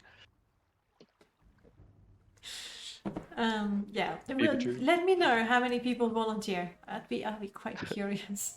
So far, I have 3 PMs of people volunteering. I'm not lying. I would really like to see, and I realize that the spiders, not everybody will be using them, but to have cobwebs. Oh, here he is. To have cobwebs would really add to it. There's our guy. Candy, he makes so much. Uncle Sweetshare has a magic touch. So it's Magic back to the touch? workshop in the snow What a creeper. with lovely lanterns all aglow. Hee hee, ha ho, hee hee hee, ha ha ho. I did not remember the sweet touch. Now we're talking about the pool, the hot pool, and midnight, and Christmas, and the sweet touch. I'm not sure. I'm not sure. But there he is. Body's behind his house. Yeah, in front of it, I think. Wait. Never told me about his magic touch. Where's the ice thingy with the Khajiit body? I'm not sure if the Khajiit only appears after you have the interaction with him. And is the gate new? Yep, the gate's new. Okay, I thought so. That was in the original version. I put that there to make it so that if you kill him, which you usually do in the game, you could use it as a player home. Mm. But the body is around somewhere. I'm not sure if it's directly behind his house or it's below the rocks behind his house. Well, if it is... Oh, there it is. Manashi, you won't need that. Nom nom nom. There it is. Yeah. Wow. Now I know alchemy. Note to self. I know this is a tiny Morrowind install, but better fonts, please. Alright, what do we want to discover next? Yeah, Uncle Sweet Chair is definitely my favorite episode of Breaking Bad. I didn't... Like, I watched some of the first season, but I had a hard time with it. It was hard for me to see a teacher whose life just went to shit like that. Was it hard to see a teacher becoming a drug lord and owning a gang operation? Well, at the beginning everything goes to shit and he's trying to figure it out. So I didn't watch until he became a drug lord. So yeah. Oh, Merlot, no, what have you said? I live by a hot pole. Live by the hot pole. Alright, so you were telling me where to go next. Christ. Ouch. Yeah, we could go to... We should make a beeline west across the island again and go north of Raven Rock, where there's a nice little coastal area and a really cool group of barrows. Okay, off we go. And then we can go to Moose Ring. Right, so we've talked a lot about Solstheim. We've mentioned Tamriel Rebuilt. If you were to draw us a pie chart with your modding time, how much is for Solstheim, how much is for TR, and how much is for the cactus race? 100% for the cactus race. Which doesn't work, by the way. I actually pay other people to make these mods for me. You do? Stupid! Did the cactus race not work?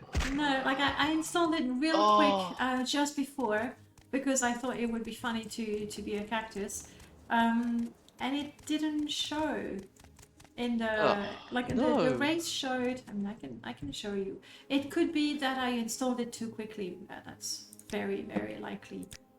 But I think we really lost too much, as it's a terrible mod. Mm-hmm. We should make a secret Fight Club mod, but not discuss it with anyone other than who knows about the Fight Club mod. Ew. Actually, that would work really well for a multiplayer server, wouldn't it? His name was Bob. His name was Bob. See, like I has no face. Cactus race. Oh yeah, I don't think the face shows up in the screen because it's too big. Ah, okay. You just have to YOLO what face you get. I think. And I I stopped at, oh, I have no face. I cannot exist. I have no face and I must scream.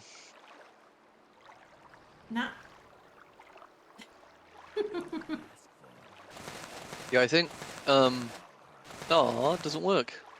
I might have badly installed it. Okay, I just like quickly threw it and but if the meshes were missing, you know, I would be a big yellow exclamation mark right now. Not a you look like Harry Potter when he got the magic gown, the invisible gown. Exactly. But let's go back to Harry Potter. The other Hagrid. You're a wizard, Hagrid. I'm a fucking what? The floaty, yeah, just rename it to the Floating Head Race. Done. But yeah, Cactus Race is an iconic mod that more people should vote for and put in the Hall of Fame. Sorry, large. I think I made that when I was 14. Yeah, you see. And it was the same. It was the same time my friend made that the green dinosaur race. It's like a flat billboard that runs around. Yep. And it's just made in paint. And he like actually spent hours like rigging it to animate. Oh, it's a thing of beauty. I think it's featured in that a video with all the like Star Trek and Power Ranger characters. Yes, if we go north of here, northwest. Heading back towards Raven Rock. I was gonna say, you see the perks of being much older. I didn't mod when I was 14. There was no Morrowind when I was 14. So... Oh, you were lucky. Yeah, exactly. Because who knows? You actually had a childhood? Wow. What sort of crap I could have come up with. Yeah. Oh no, it wasn't good. I mean, it was good actually, because when I was 14, 15, a lot of the like Skyrim Home of the Nods guys taught me 3D art, like SG Monkey, who's still like the site admin for Skyrim Home of the Nods in Province Cyrodiil, taught me Photoshop when I was 13, 14, 15, I can't remember the age exactly. And some other artists taught me how to use Blender. I actually got free Blender lessons from someone who taught Blender to school children in Germany. Nice. As his job, as a teacher. And he'd like practiced his lessons on me, so if I could learn it, then the students could. So I actually got such a really cool like education through Morrowind that I don't think many of the like young modders really get anymore. Like modding seems so like aggressive and competitive these days, like especially Skyrim modding. Everyone's doing it for a career. But yeah, when I was a kid, it was just a bunch of like old dudes teaching me for fun because I was the only young guy.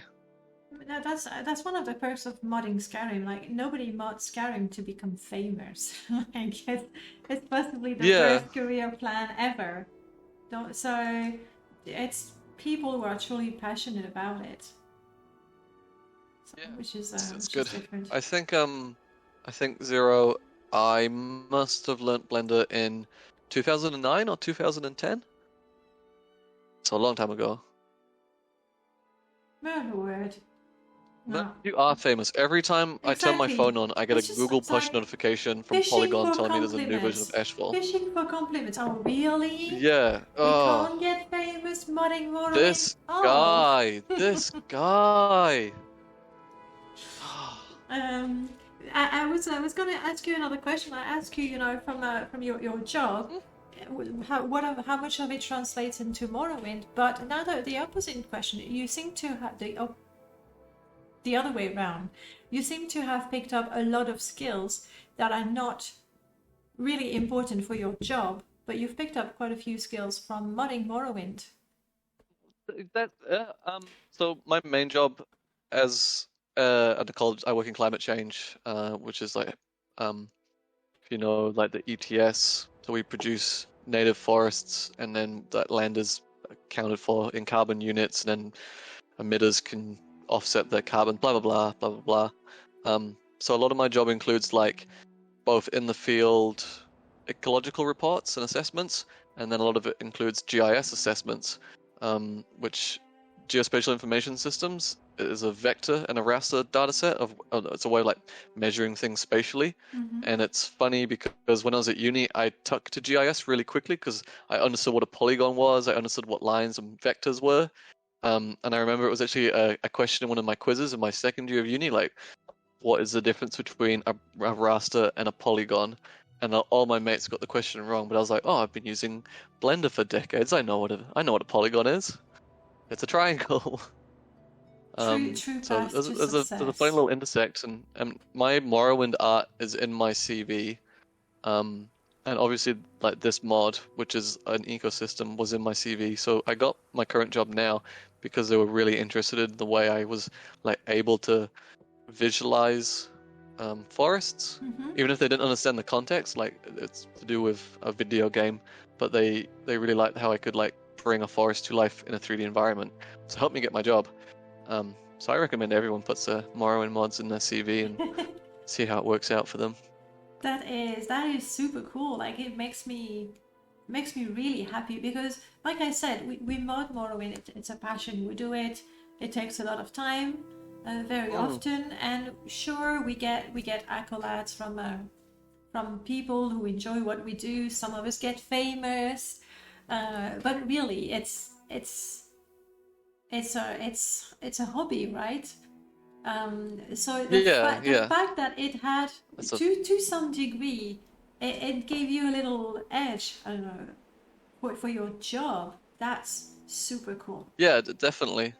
It was a nice little like little buckend to Morrowind modding, knowing that I wasn't going to take Morrowind modding as a career. Like I wasn't interested in video game development, but that all that time when I was younger, spent learning all these things wasn't a waste of time. It was No, actually a really good use of time. So it's really cool. I definitely like encourage other people to just learn 3D art and learn the concepts. Just because if you're not interested in 3D art for game development, you might still find yourself needing to use the tools. Just like if you're good at being able to do 2D art, you might find yourself still in a job where you need to be able to just do some basic sketches. Yeah, for sure, for sure. I'm reading the chat. Merlord, Guano coffee at the top of your resume. What sort of job are you hoping to get with that? What's Guano coffee? That sounds familiar. Oh, I'm so glad you asked. Let me show you. Because everybody should know that mod.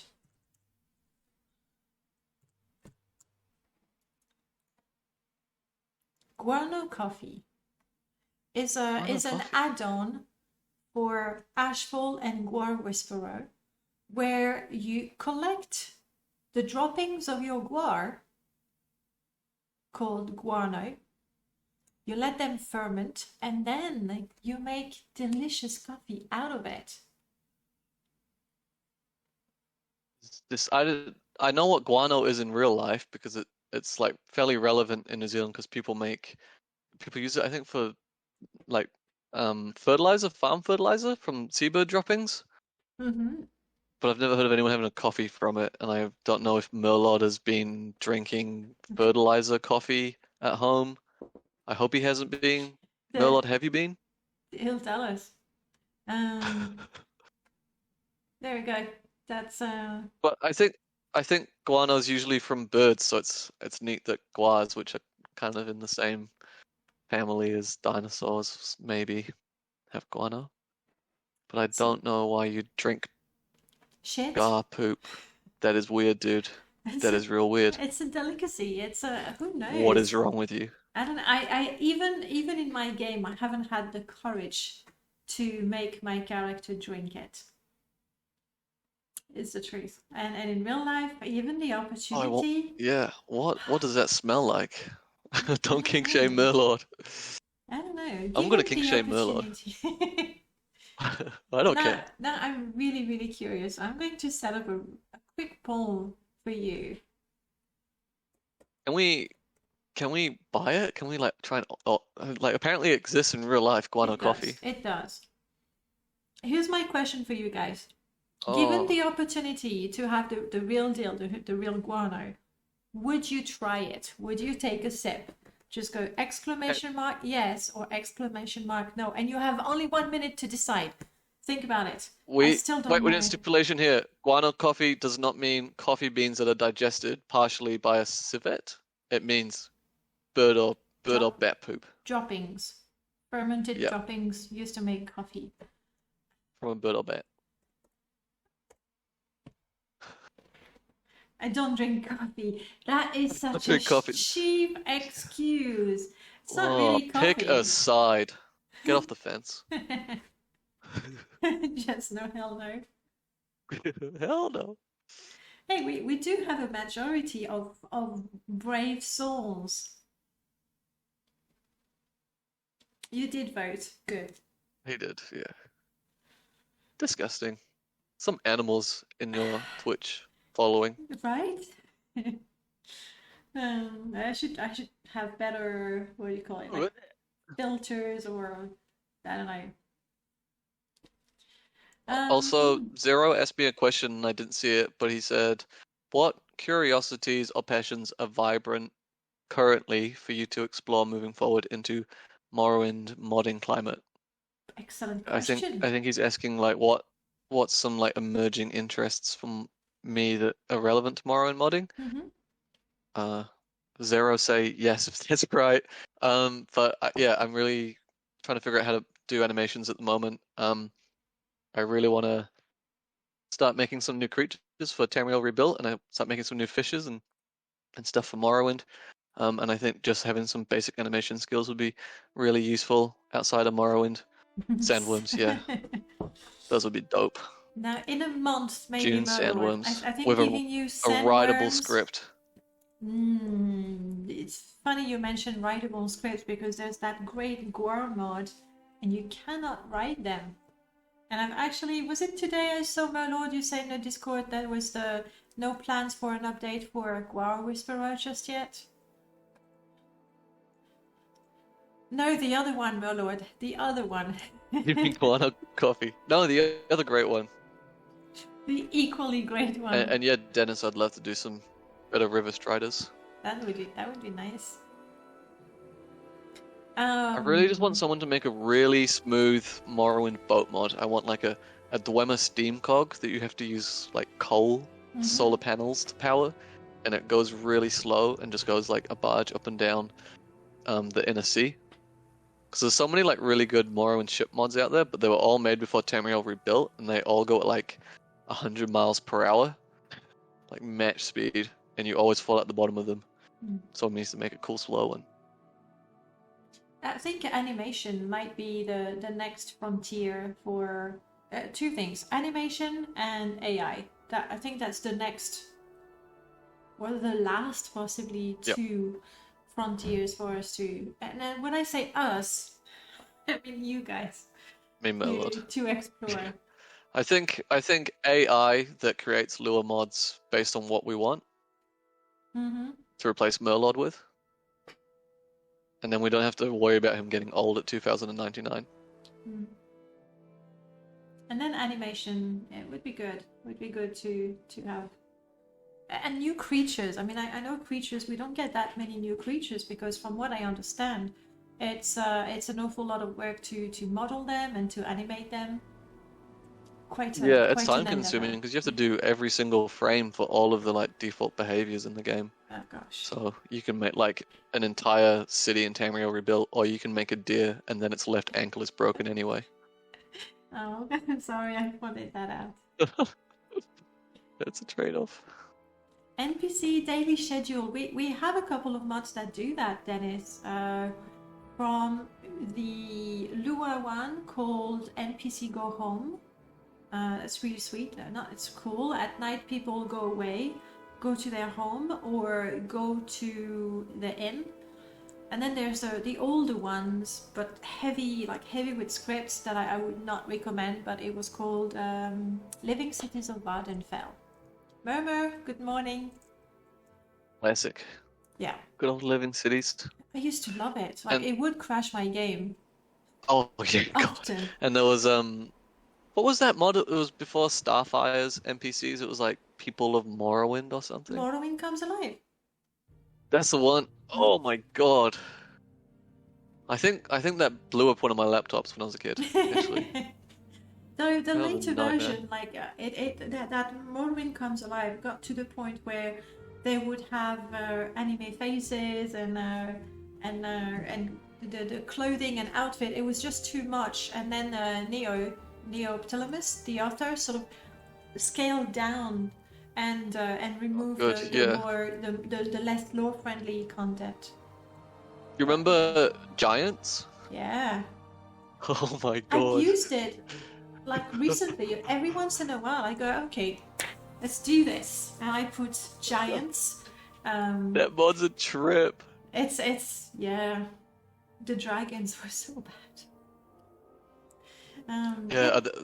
Everything's made like real blocky, eh? Yeah. And there was Rain of Fire. That was a good mod. I still that have added it. really bad dragons.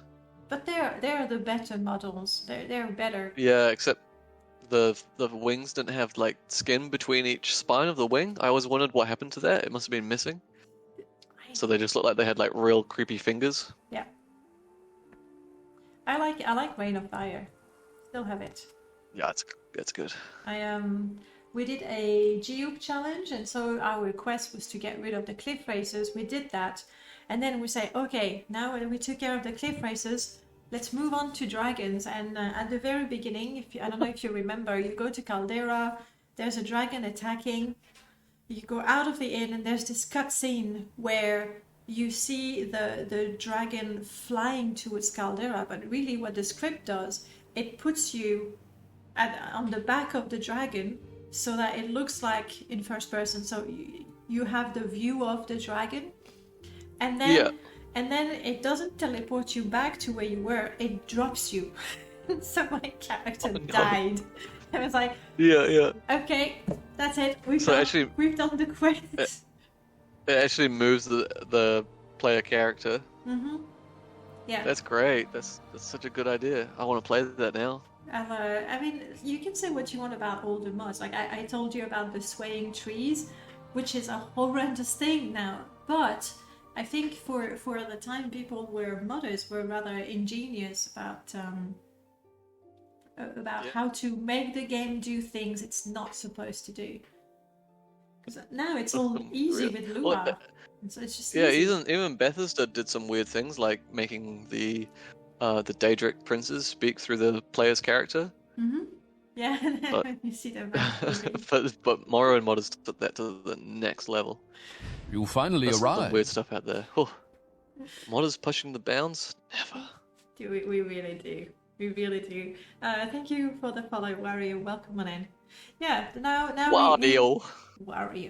We want to do something that's not possible in the game. With Lua, it's easy. All we have to do is send Merlord a PM. Yep. And then if you're lucky, just like that.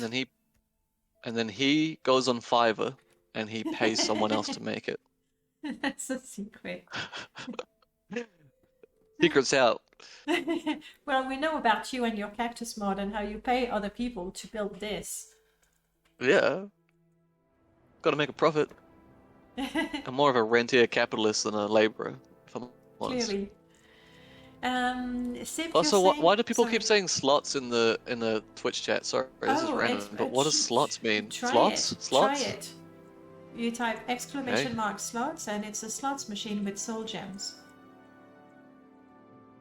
I don't even have 10 septims, so. It's like you're the guest of honor and you're the poorest person. I know. I'm leaving. I'm a terrible host. Hang on, I'm gonna make it rain for you. How do I make it rain? Septims, there you go. Here comes the money. Here we go. Money. Hell yeah. Am I richer than everyone else?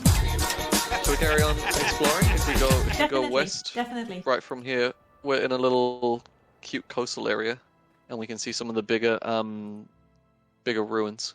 All right, I can go down there. I won't have to climb back up.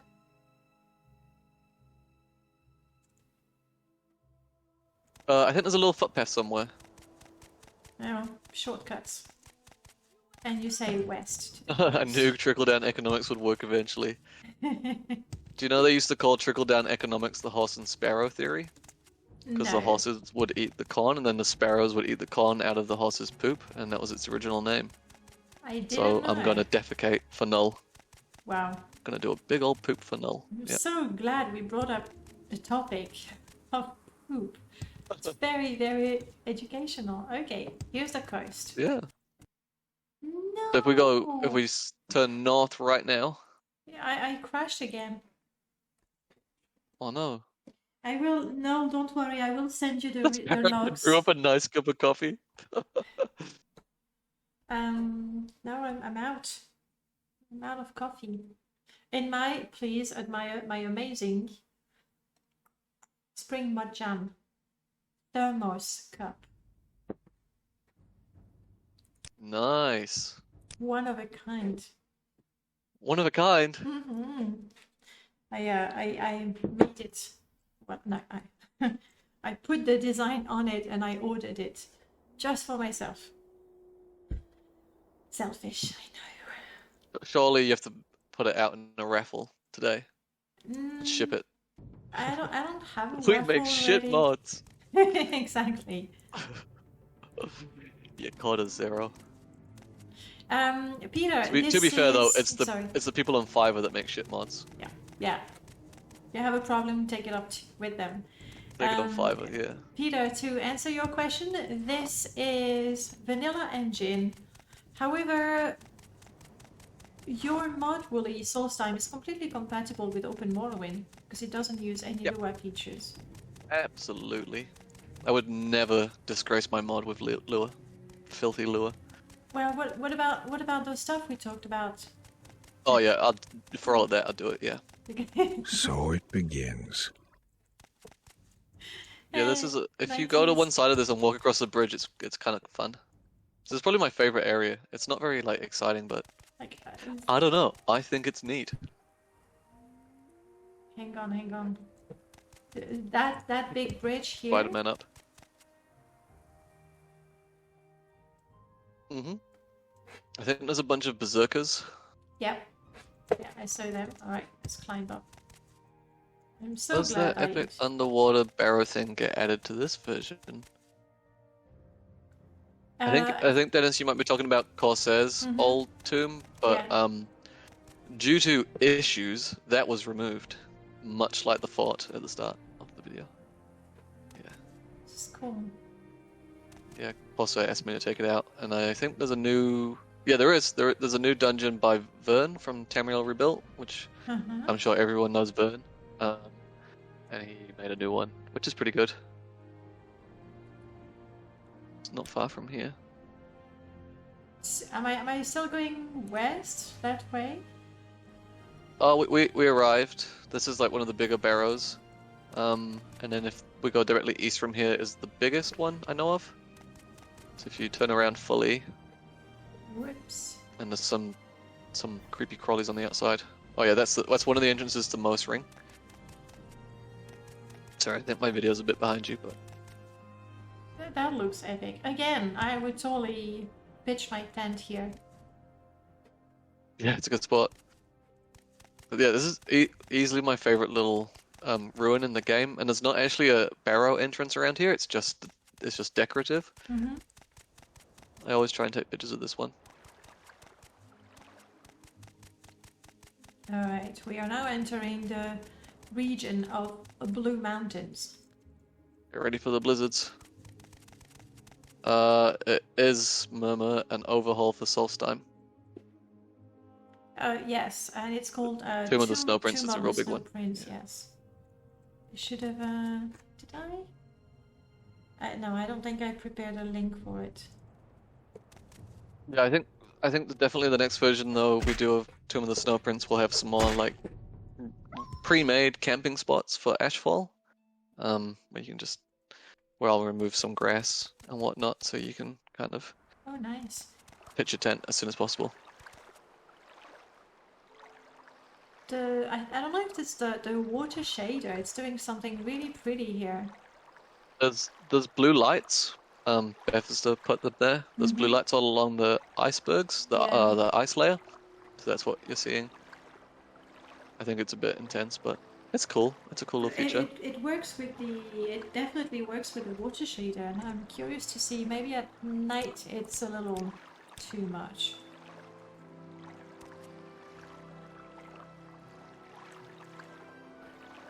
Have a look. Oh, it's so pretty. Maybe. That's not so bad. No, it's subtle enough. Yeah. That's like that in the original game as well, so I'd feel a bit silly removing it. Yeah. Exactly.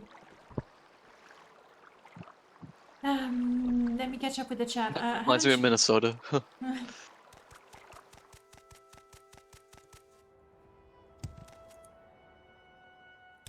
Where's my map? So the other places that are worth checking out is the entrance to the Cave of Hidden Music, and the Patchwork Airship, and then lastly, Scal Village, I'd say. Oh, hello. Hello. Some more Grey Wave. Behold the sea, friend. The sea. Never will you meet a maiden so beautiful or unforgiving. Is he wearing Netch armor? Yeah.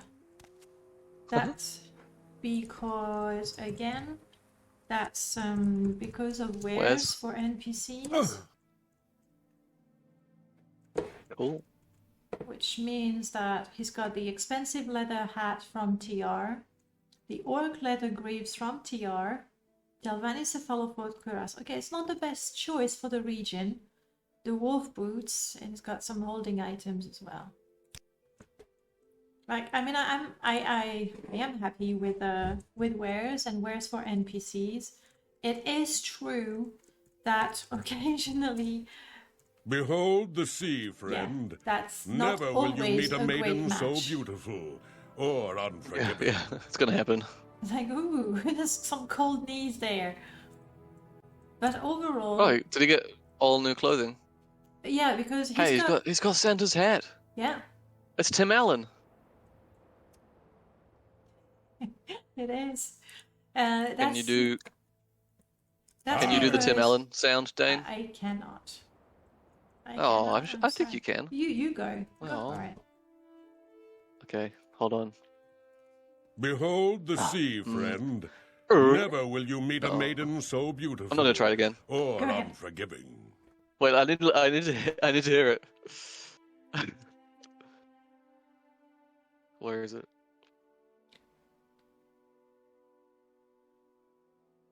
We're all waiting. No, I can't do it. It's too hard. It's way too hard. That man has too much talent, clearly. Yeah. I think you should try it though. Yeah. So because he's actually dressed exclusively through level list. Of course, every time I kill him and I respawn him is like a new NPC, so he gets different things. But really, it means that with every new game, he gets a different outfit. I reckon he looks really cool right now. The hat is sort of like. I mean, sure? I would go dressed like that to a party. Yeah, but the thing is, I would go to my own wedding wearing what he's wearing. Okay, I want photos. The day that happens, I want photos. And I will be able to say, well, he picked that outfit years ago, live on Twitch, looking at an NPC. He's been wearing that outfit since he was reborn. Exactly. But the thing is, like, okay, the hat, you go like that, doesn't work. Like, what? But then you get to think, oh, but he must have traveled to elsewhere, and he met an old Khajiit that gave him that, so he wears it out of respect for their friendship. Whatever, you can invent whatever story you want to explain the weird stuff that you see, and I like to do that. I reckon it washed up. I reckon Merlord made a fishing mod, and he was using the fishing mod, and he pulled it out the ocean as a random loot drop. Yeah, he found it like right here. He was sitting there. He had his wolf helmet, you know, proper North style and everything. And we saw that hat, and we were like, ooh, treasure, exotic. All the shield maiden back in Scala. Skull Village. So impressed. Yeah. All 2 women in Skull Village. So yeah, that's. Do you see that story. that barrow up behind him? Yeah. You can climb that. Scary.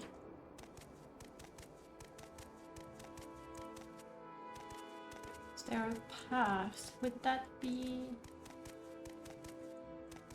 No, don't be stuck. What's that? So that's the new path up to the Waterstone. That one. That's another black squirrel. Now, It made me so depressed. like, you know, I tease you with the squirrels and there's no trees, but like, seriously, here, what are you doing here, dude? That squirrel is suicidal. I don't know what's wrong with him. Yeah, he's in the wrong spot. Clearly suicidal. Worst case scenario, he's going to starve or freeze. No, and then... he won't starve. He can conjure an acorn out of thin air. Look, he's doing it right now. I forgot. But also, camouflage really sucks right now. Yeah, he needs to be Any white. weakling looking for a snack is just gonna go straight for it. There! Oh, acorn. I saw it. It was black. That's a disappointment. Go away. Oh crap, die. I'm not in God mod anymore. I think there's a misc item in Skyrim now, which is like a squirrel on a stick, like a roasted squirrel on a stick. No. It's pretty barbaric. It is Yeah, I actually horrible. I put a lot of effort into like all the new creatures giving them meat that you can harvest. Like the squirrel has squirrel meat, the elk have elk meat and antlers you can harvest.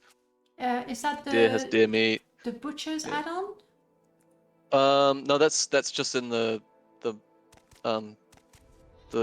they're just in Tamriel data now. I see.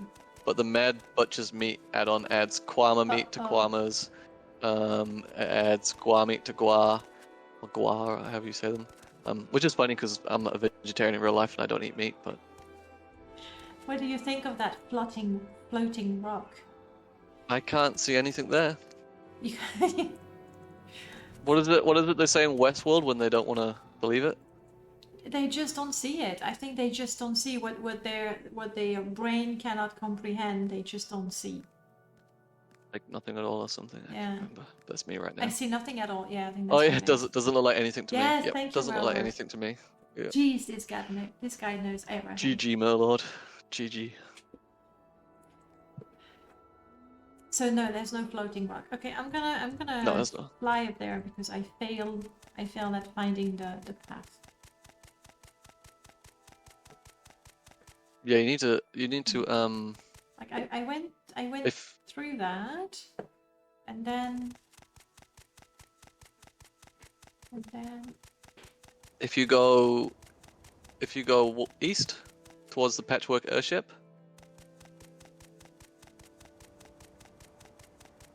No, you're cheating. yeah, that was 10 No, this seconds ago. Yeah, that is the only way to Waterstone. But to get to the peak itself, you go round here, and if you land by those trees, you can walk around. So would that be the path? Yeah, yeah. Where that barrow fort is, that's the start of the path. On this side of the river. Yeah. So if you land down there, well, actually, first you're right next to the really good barrow. So if you just turn to your right, and you go up this sort of ramp, you'll find the big barrow. I'm gonna stop moving for 5 seconds. So Okay, so yeah, it's a bit laggy. Yeah. Yeah. And then turn left.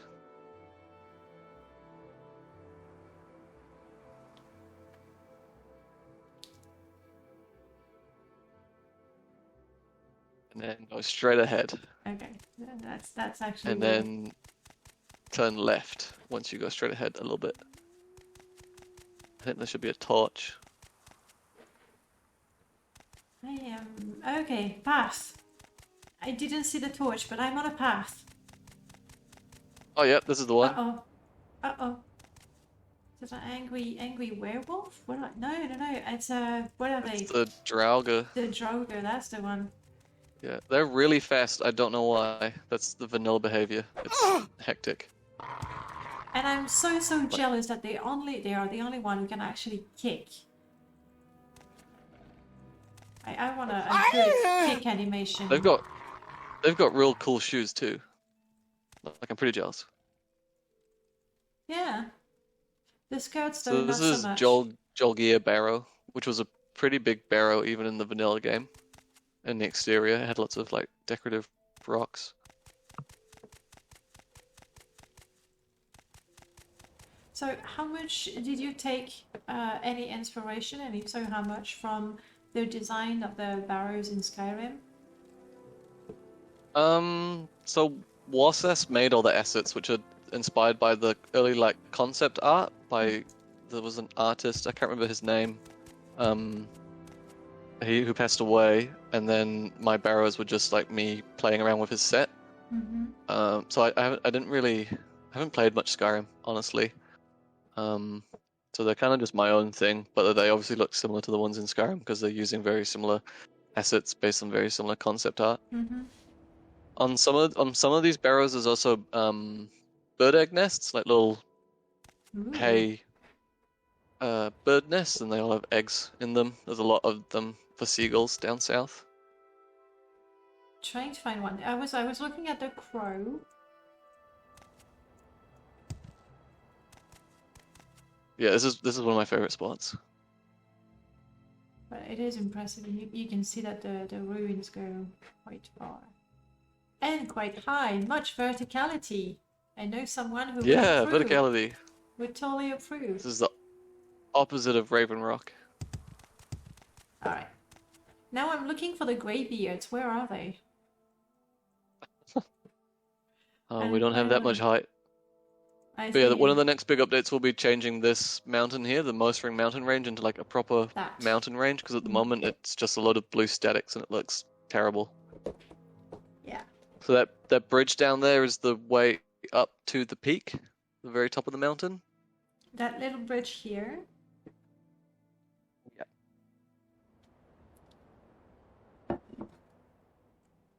I find the Dwemer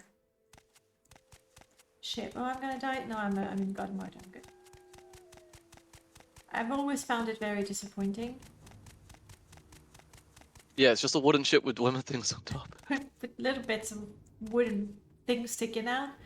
Ooh, Yeah, cool. it's disappointing. Especially when they clearly had so many modelers at the time, like working on Blood Moon. They could have easily made an actual Dwemer boat.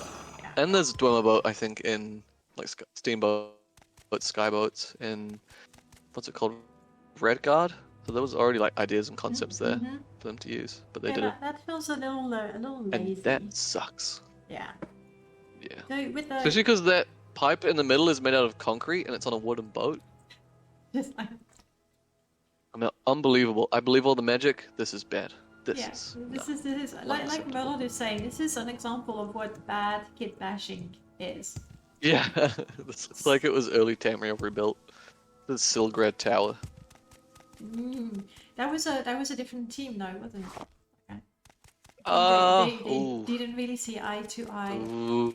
Yeah, so Silgrad Tower and Tamriel Rebuilt were kind of like the same thing for a long time, and they had like a lot of devs, and it was basically like several people who were on technically both teams making different areas, and then one person made the area that is Silgrad Tower, which is called Blacklight or Ban Malur, which is the Red Redoran capital.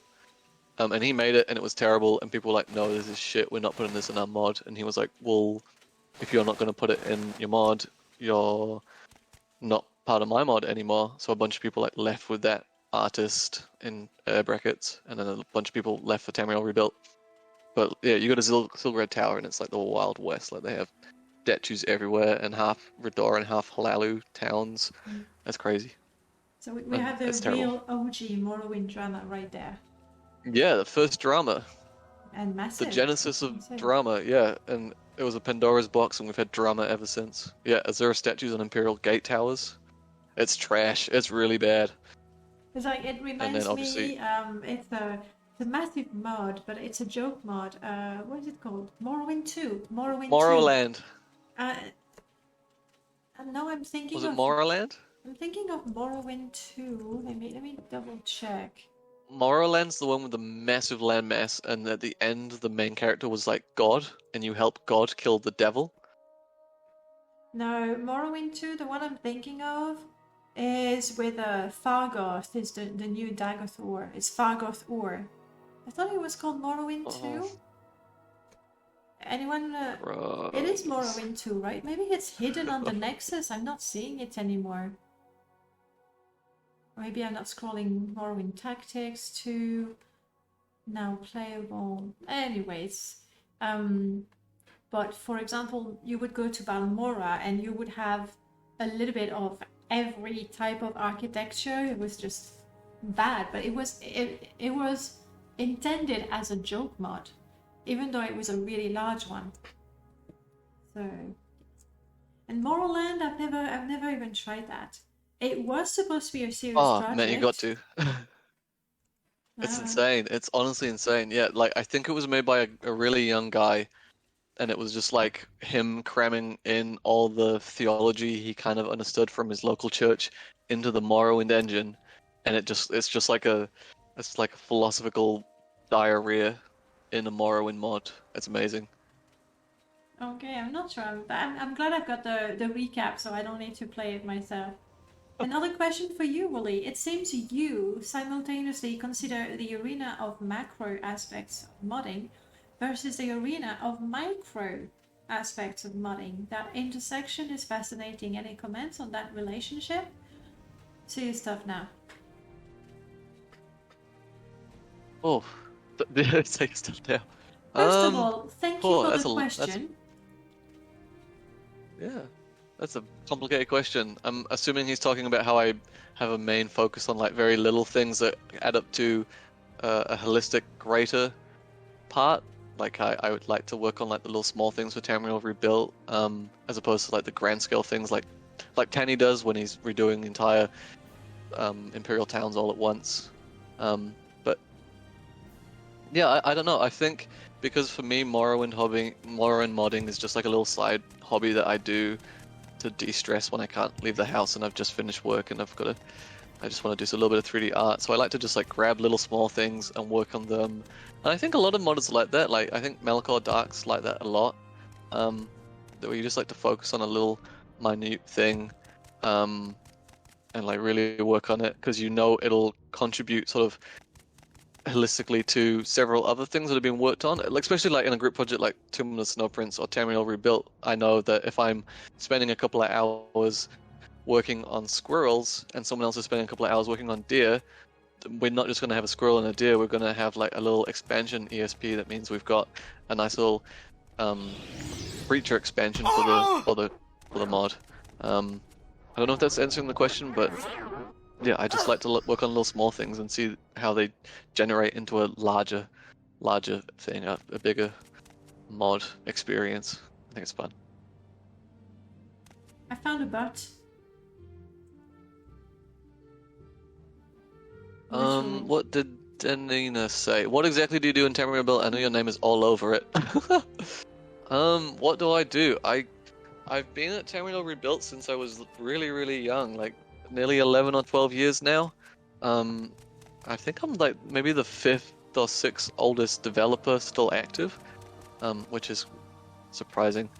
And I'm obviously one of the main leaders, which is kind of we don't really have like leads or like a hierarchy to how we run the mod anymore. Everyone kind of like is a equal part stakeholder in the mod, but it's just someone that tries to keep order. And then my main focus really is Tamriel data, which is the big data set that all the mods share, which just involves like cleaning it up, making sure all the IDs are correct so it's easy to like find things within inside the data set, and making sure all the models and textures and stuff are nice and neat, and I do a lot of work like making sure our mod's compatible with other mods. Like I'm really interested in like making Tamriel Rebuilt compatible with Merlord's Ashfall. So I've done a lot of work setting up like interrupts with his mod to make our mod work out the box with his without compatibility, and I've added like weapon sheathing to Tamriel Rebuilt and Tamriel data for all the mods, and I've added graphic herbalism, and I've started off on glow in the dark for Tamriel's like windows. So Skyrim Home of the Nods has glowing windows like the rest of the mods. So I guess that's my main focus. A lot of those little small parts add up to big parts. That is super important because for me it was one of my major gripes with TR, the fact that anything that's not Vardenfell felt so cut from the rest of the game. Like it was a different place, but Definitely. Frankly, like when you can swim, you know, from Vardenfell to Morrowind. So for me, it never made sense that there was such a rift between what's available, between one and the other. Yes. So spatially, the transition's very smooth and very quick, but I think for a long time, Tamriel Rebuilt treated itself as a very like isolated project. Like it didn't interact with other community mods, and it didn't interact with Vardenfell itself, and there was like no transition. There was like a big, harsh wall around it, despite the fact that that's not your experience in the game. So I think that's been a big focus going forwards for everyone at Tamriel Rebuilt in the last like 4 or 5 years to remove that that wall. It's Tear down the really wall. good, really good, especially Yeah. considering the amazing assets. I'm not a huge fan of the faces because they're a little too close to vanilla, and I'm spoiled. But the faces, like I would swim across a narrow bit of water, and people all have different faces, and when you're used to the limited amount of faces you see in the game, and then all of a sudden you get all these faces, like it didn't compute for me, it didn't work. And TR I think data this- has really Yeah. really helped with like we said before, modders are going to use TR data even if they're not modding for Tamriel Rebuilt, so you can see, like, it makes sense, everything's connected. Yeah, I've seen some mods that have just used Tamriel data just for a single face, which I thought was cool. Yeah. But yeah, I think there's a couple of mods out there that like replace all of Tamriel data's face with ones like Wesley's, but when you have a mod that big, you're gonna have to add more faces, otherwise people start to become extremely homogeneous. No, there's one that replaces not with Wesley's faces, with Macom's. Oh really? Oh wow, that's impressive. But a They're couple not of easy them faces to are make. missing. I don't know that they make new faces to match the new. I think they mostly apply Macom faces to TR NPCs, I think. But I Ooh. haven't looked at it really. I don't use Macom. Yeah, I am. You won't like it, but I just use vanilla faces because I really like them. No, I won't. I'm not judging. I wish I could. Like, I wish I could use vanilla bodies. I wish I could use vanilla faces. There's well, IT and facelift. These two mods, they really do help. Like, I can do with vanilla faces with IT, intelligent textures, or facelift. And facelift also did Tamriel Rebuilt. They're smoother and they keep their Yeah, personality true. great. But the hair, and I'm like, no. What is that? What's that? It's just a pile of goo with lighter Yeah, streaks. yeah. I can't do it. Can't do it. I'm I know, a shallow There's some weird player. things. I wish I could use vanilla faces. I really do. I found a cute spot. First of all, not so cute. Where is it? There we go. There's a dead person in the snow, and all I can see is the butt and part of the leg. Oh yeah, these cliffs are all marked for collision fixes. The collision is like way lower than the person, but that looks amazing. So it's a dead berserker, and I think that happens thanks to or because of Just Drop It, a mod by a modder whom we will not name yet again. that's a bum. And then there's this. I mean, the waterfalls. That is Solstheim's ass. And that barrow looks really, really cool. Yeah, this whole area was made by someone called, it goes by the name Odika, and he made this like back in like 2014, 13. So it wasn't actually me that designed much of this area. I just gave it like all the new assets when I made the second version of the mod, but this was originally all his design. Cool. It's again one of those little, literally nooks and crannies that you might overlook. You might run a few times and you go, hang on. That's cool. Very cool. Yeah, it's one of my favorite little spots, and he did all this stream as well out here. There's so many, like, I think actually inside of that is Vern's Barrow, one of the models that Tamriel Rebuilt made. This one is called Leradra Barrow. Leradra's Barrow. That's very, That very translates vanilla. to something that the Skyrim guys made up, but I can't remember. Oh, I see.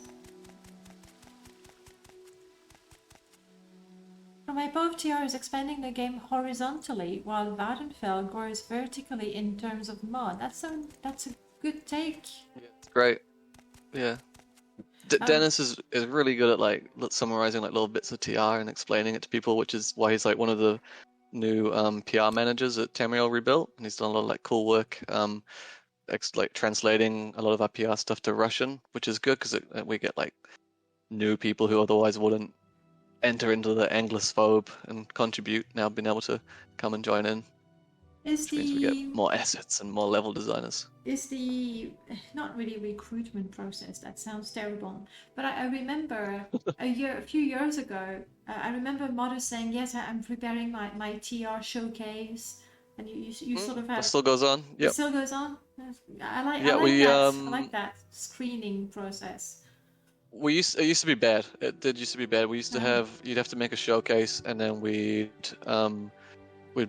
slowly review your showcase, and then you'd be allowed to start making claims. But now, because Morrowind's gotten less popular, it's popular again, but there was a period where it was really not many modders.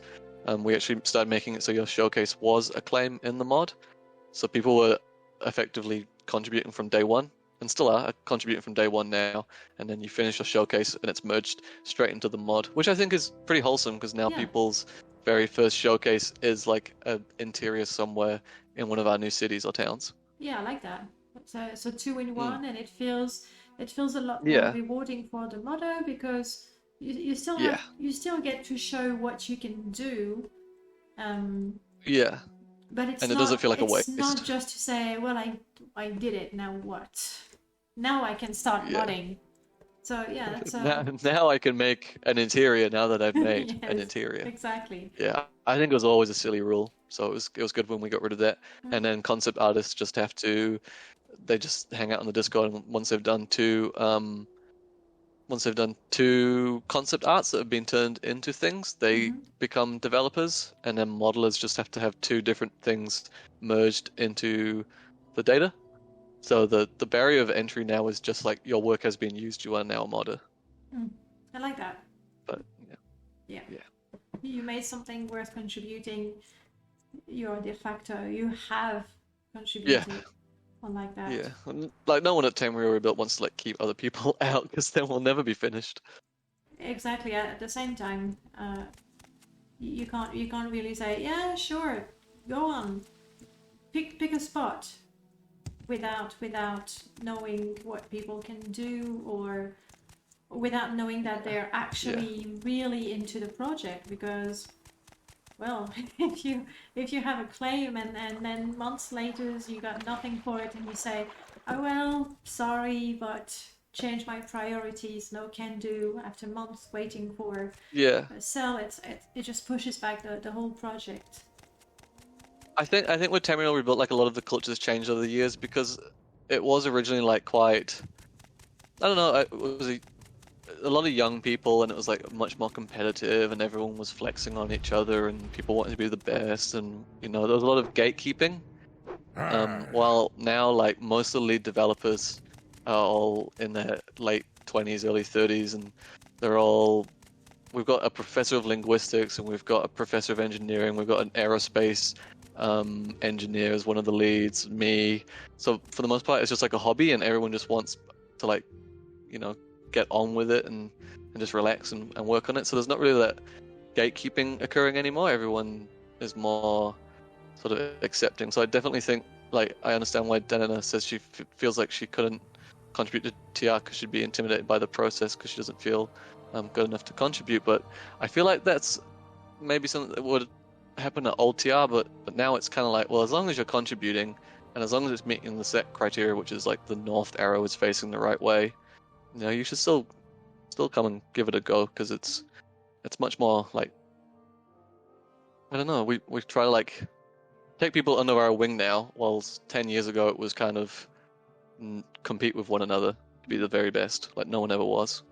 I would say, Denina, first of all, your interiors I think would be a great match, because you make things that are neat and that feel like they would belong in the game, and that's exactly what TR has been doing, to do something that could have been in the game but slightly better, but in a very subtle way. And what I find personally intimidating about the process, and it's not so much intimidating, it's just that with TR you have to have a system. You can't just let people mod left and right and create IDs left and right. There has to be a system. So you do need to conform to that. Like, there's a few basic rules of modding that you have to follow. There's a system, and you have to follow that. That could be intimidating, mostly it means that you have to be quite rigorous with your own work, and like a lot of people mod casually, and I would go one day, you know what, I want to make a shop, and I'm gonna go and make a shop, but I'm not gonna think a lot about, well, all kinds of things. So I think TR, what's intimidating is it's not, you have to be more rigorous than maybe you are when you mod for yourself, I think. Yeah, no, that's true. That's a good point. Because like I do a lot of mods for myself where I'm, like my ecology mods where I'm not having to be rigorous and I just getting on and doing my own thing, answering to no one, and it can be as ridiculous or as boring as I like. So I think it's good if you are doing like a team effort like TR to also have your own solo things on the side. Otherwise, you'll go insane.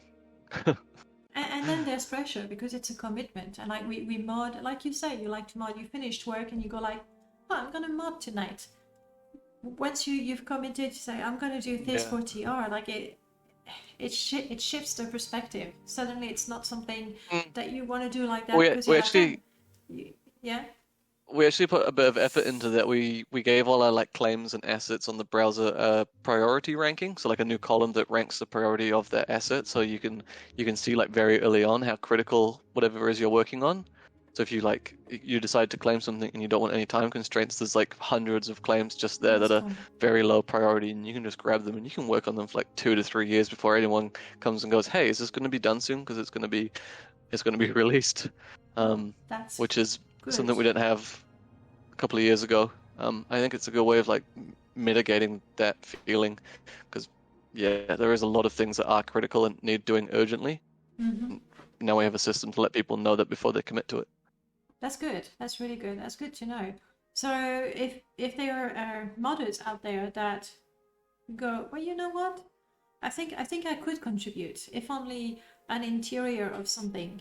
Where is the best place to get in touch? Is it through the Tamriel Rebuilt Discord or the website?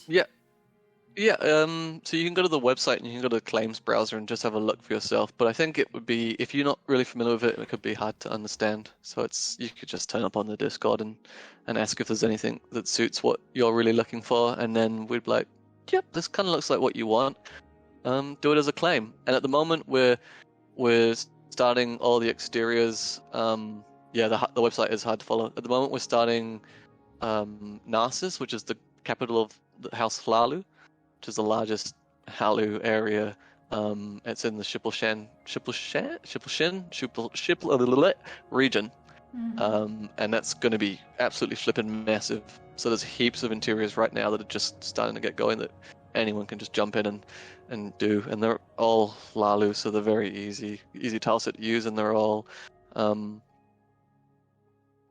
they're pretty good claims if you're looking for something without a time constraint, and they should be all opening soon. Okay, good to know.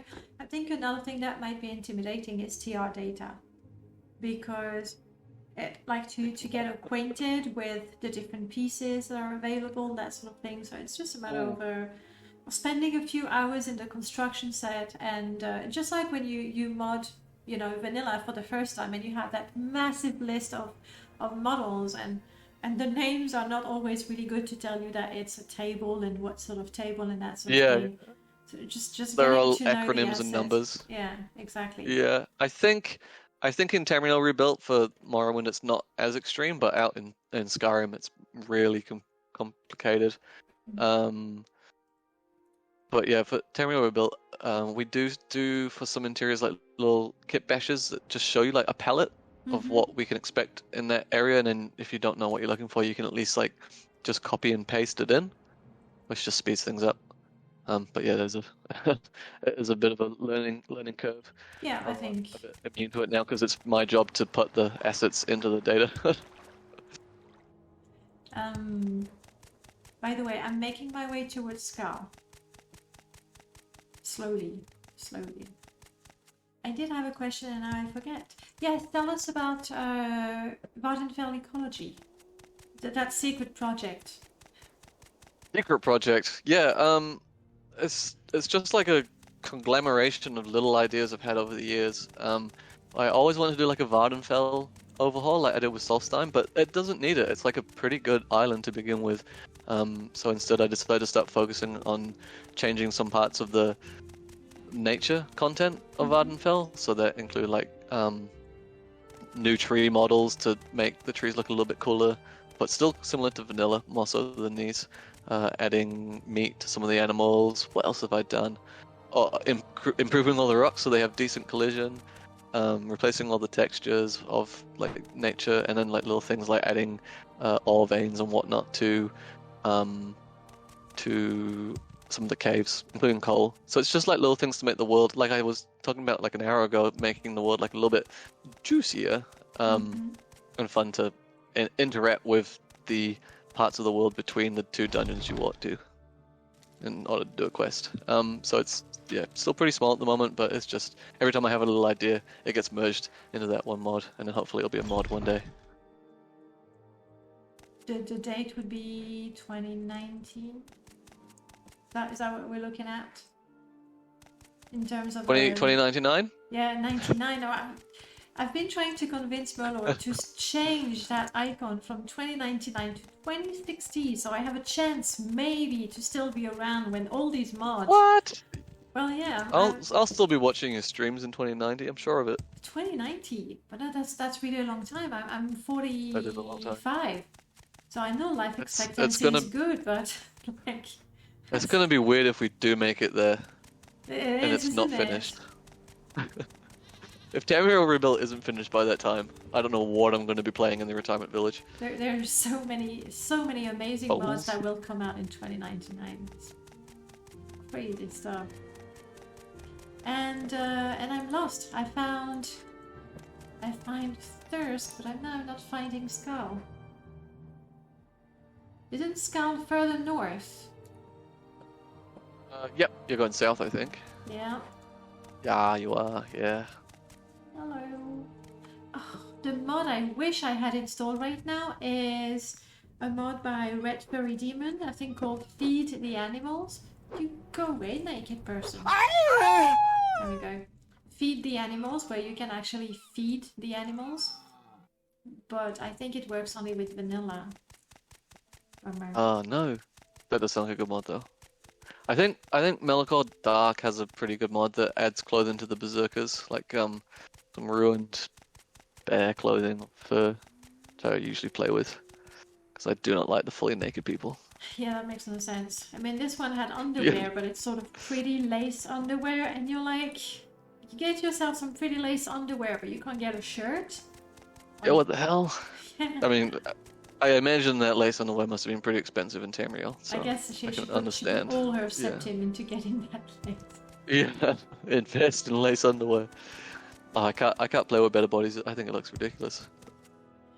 Harold, it is not open Morrowind, it is vanilla. However, the mod that we are looking at today, Tomb of the Snow Prince, that overhauls Solstheim to turn it into a true thing of beauty, is perfectly compatible with open Morrowind, so you can still enjoy it.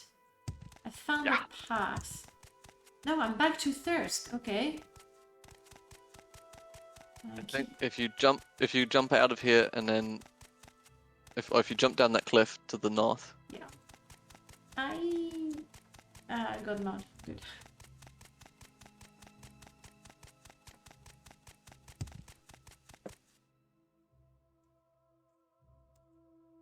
Yeah, and then it's up here somewhere. So this area here in the original version of the mod was almost impossible to walk around because I overcompensated for the sparsity of the trees with like a million different rocks.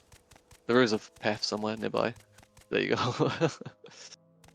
Make your Spoder own path. man. Are these models the snow cave entrance could really use a little bit of a... Yeah, I'll stop moving so you can see it. Oh, yeah. I can see it.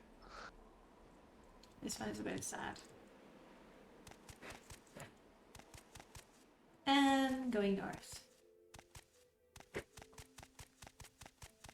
Is that another cave there? Yeah. I think there's a little island just just to the east. Good night, Merlord. See you, my lord. I'll see you when lockdown ends. That's a massive ruin over there. Yeah, I think that's actually supposed to, when Merlord leaves, that's supposed to be like a little guano island, like it's a little seabird colony. And I think it's got a lot of bird nests on top and there's supposed to be heaps of seagulls. Gonna be renamed to Guano Island, which is better than Yeah. Bird Shit Island, I guess. Bird shit island. Bird caca. Bird caca.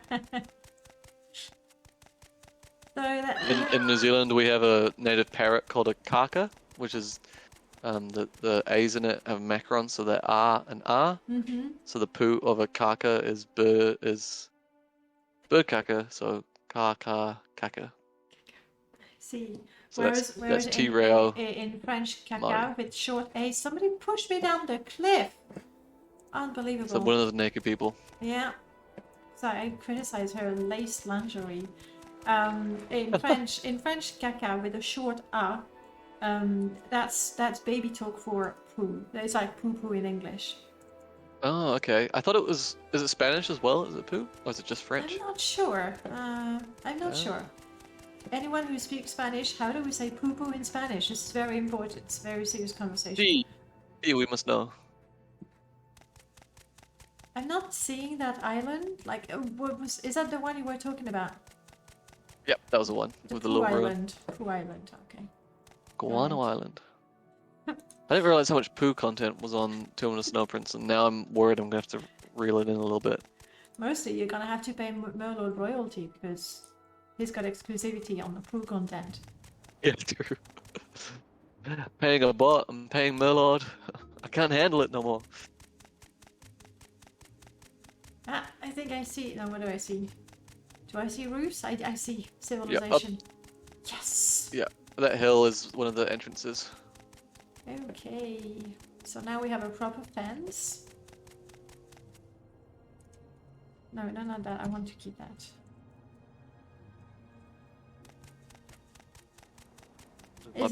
Is it closed favorite at town? night? No.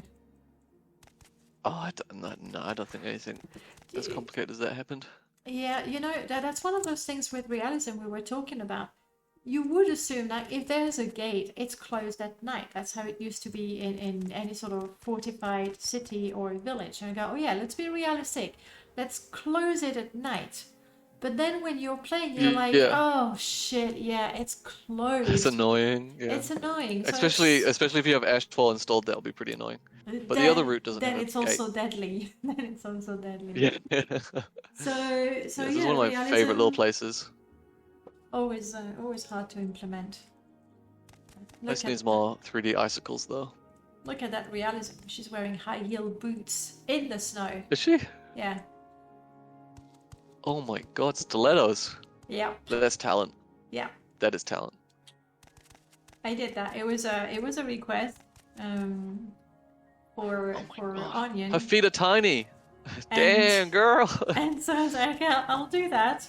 Girl, what them feet do? Updated the mod, and then I'm actually using it, and I'm like, okay, it's not realistic, I know, but for crying out loud, let me What are those? Let me have different boots. Yeah, her feet are very small though. It's very I'd be tiny. concerned about that. Yeah, she's just a delicate Norse person. She's a delicate Nordic scowl woman who runs a furnace in the middle of winter in a cold tundra. Exactly. But she's delicate. She'd tear me in half. The mod with the boots is called, what did I call it? I used the name of the original author, and now I forgot. Yeah, this town though was like completely flat in the original game. Yeah. Can't look at it anymore. I'm trying to find that something. I'll have to find it. I can't remember the name of the mod that I made. Heels. Was it from the underground? It looks kind of very underground. No. Videls. There we go. I found it. Videls Hills Redux. It was a really old mod on the modding history. that did a few boots, so they're all with the same model, and then I happily kit bashed using I don't know what part of what I took to sort of hide how badly these two didn't go together. So it's How small their feet are! That's not what. That's not. Oh my god. They. that's the best I could Their do. feet look like hooves. A little bit. But no, you have to see that it starts here, there's the toe, and the heel goes all the way there. Like the foot itself is actually quite big, but because it's so high, it feels shorter. It's okay. It's okay. I can vouch for all those boots. They are perfectly comfortable, including in the snow. It's breaking my mind. My ankles hurt looking at this. Ah, women. I feel terrible. I feel like a criminal. I remember actually when I was being taught Photoshop years ago from the Skyrim Home of the Nods guys, they were working on some new races. I think maybe Falmer. And it was back when they were using better bodies, and one of them was like sharing a screen, and he had Photoshop open, and he was working on the new textures for the Falmer women and the men, but he had the female ones open, and they were the naked one, the peanut gallery one. And I remember I was like 14, and I was like, is that woman naked? And he was like, oh god, am I going to be on the list now? Because I was underage in everyone's country as a 14-year-old. And he was showing me by accident the textures of a better body character. It's educational. It's educational and anatomy. Anatomy, rather.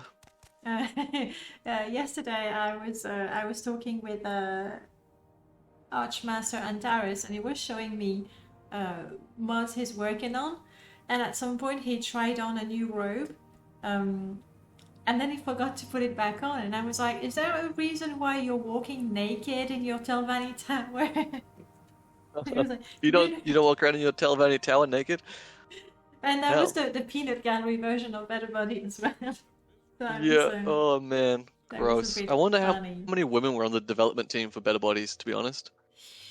The truth is, when it comes to body replacers, we have vanilla, we have Better Bodies, and I mean the proportions are honestly, if you think about the body mods we have for Skyrim and Oblivion, this is a normal body.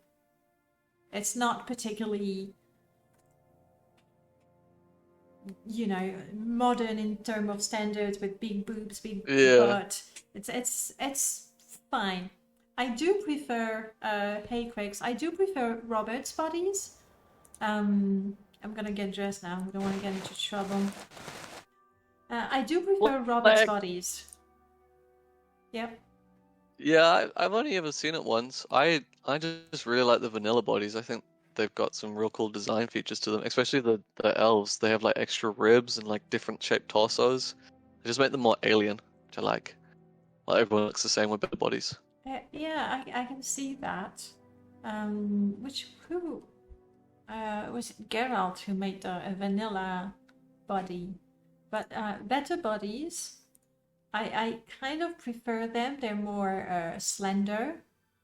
But I stick to better bodies because better clothes and better armor and so many clothing mods to choose from. So I stick to, what is the vanilla, the improved vanilla bodies? Sabi? There it is. Yeah. I think. Yeah. It's the one that used to have the real like messed up hands. Yep. Yeah, I'm one of those snobby vanilla purists that only uses vanilla textures and then replaces the entirety of Blood Moon with a new mod. I mean, it's not bad because the segments of the vanilla body, I'm having a hard time with it. Yeah, or when you like wind up for a punch, if you're one of the female elf races, and like their entire like rib cage completely like descends from their body and enters their hip. It's amazing. Amazing. That kind of amazing. That's that quality classic gaming content we all strive for in 2021. Inspiring. Let me catch up with the chat. In the early days, I found the adolescent version of the nude woman but clothes men to be hilarious. Yeah, is that what they call the peanut gallery? It is, right? Yeah, Where the men peanut have gallery. underwear because we don't want to make. I don't want to see a Willy. Exactly, like rule. And the women, yeah, it's quite funny.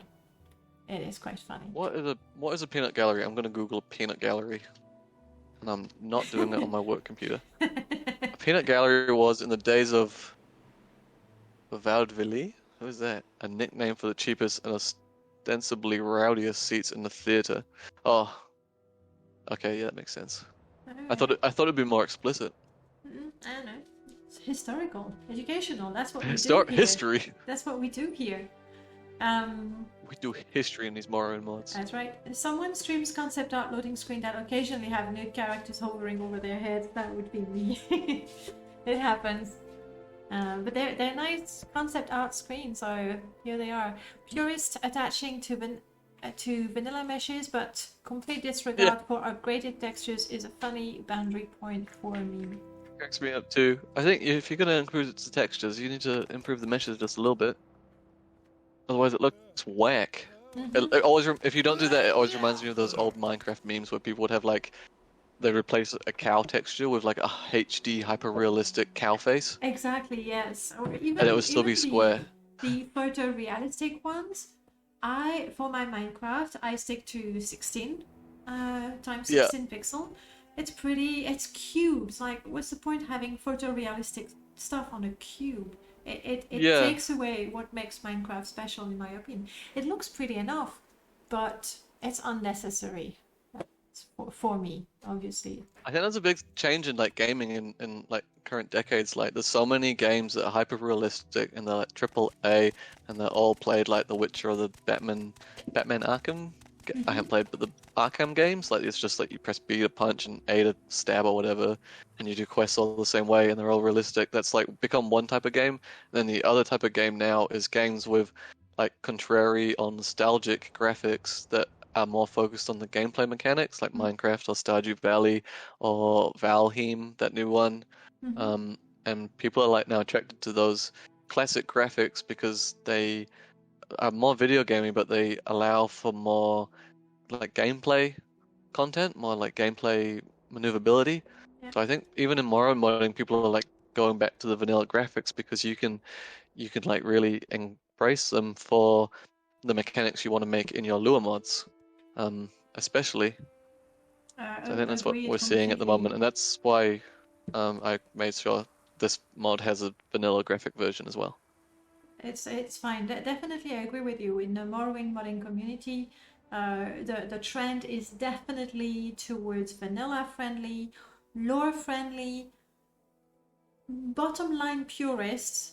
But we don't do the 2005 mods with the fuchsia Daedric armor and the purple Dwemer Warhammer and all the tapestry replacers that would always use like the butt covers from some like really shitty fantasy stories. Yeah.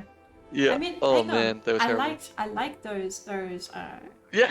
I like those dragons. Like I think I had some of them as my desktop wallpaper. Early days of the internet, like, oh, I can get unlimited images, and I researched dragons. I typed in dragons and searched that. But yeah, in Morrowind, that never. You finally felt, arrived. Right, singing NPC, welcome on in. Yeah. And nowadays, I do agree, not just in Morrowind, but with indie games and pixel art being something that people actually want again. Definitely. I think there might have been also a point where a game, especially early access, where they would look stunning, like you go wow, and then you get the game and the content is like so lackluster is the word, and I think, at least for me, undeveloped. I have learned to not take account graphics as any measure of how good the game is, because that's what they put, that's the window and that doesn't mean the game is good. So a game like Valheim, the graphics are a little underwhelming, I guess, for amazing. modern standards. But it doesn't take away from the game. It actually it fits. So I agree. Yeah, no, it's definitely effective. I think I'd love to see some like shareholder breakdowns from like the board of directors or whatever for a bunch of gaming companies and see like how much of the like investment or the labor is divided for graphics versus how much is for game design elements. Because I wonder what it's like nowadays. Like a lot of these big game studios are just really, really focused on let's have the same gameplay as that last game that was popular, the Assassin's Creed game or whatever, and then make it prettier. In that case, when it's a game series, like, okay, they like the game, so we do the same thing, but it can't be the same. Let's make it even more HD. Yeah, I definitely agree with what Zero just said about regressing graphics. Yeah. And I don't know, I wonder if there's, you know, like we could be missing the point and there could be lots of games with really advanced graphics that have a really good focus on gameplay, but that we're just not seeing them because no one's ever really able to commit the labor to both the gameplay and the graphics at the same time because investors are worried investing in that due to the risk, and game developers who want to make gameplay mods know how to appeal to their audience by regressing the graphics. I don't know. Who knows? I know nothing about the gaming industry. I'm an ecologist. Maybe Elder Scrolls 6 is gonna have it all. Yeah, bad graphics and good graphics. We'll see. We'll see how it goes. I had a question and I forgot what it was. Bummer. Oh. Oh well, it will come back, or that would be a question for the next time you're joining us. We made it to Skull Village. Has there been changes to it?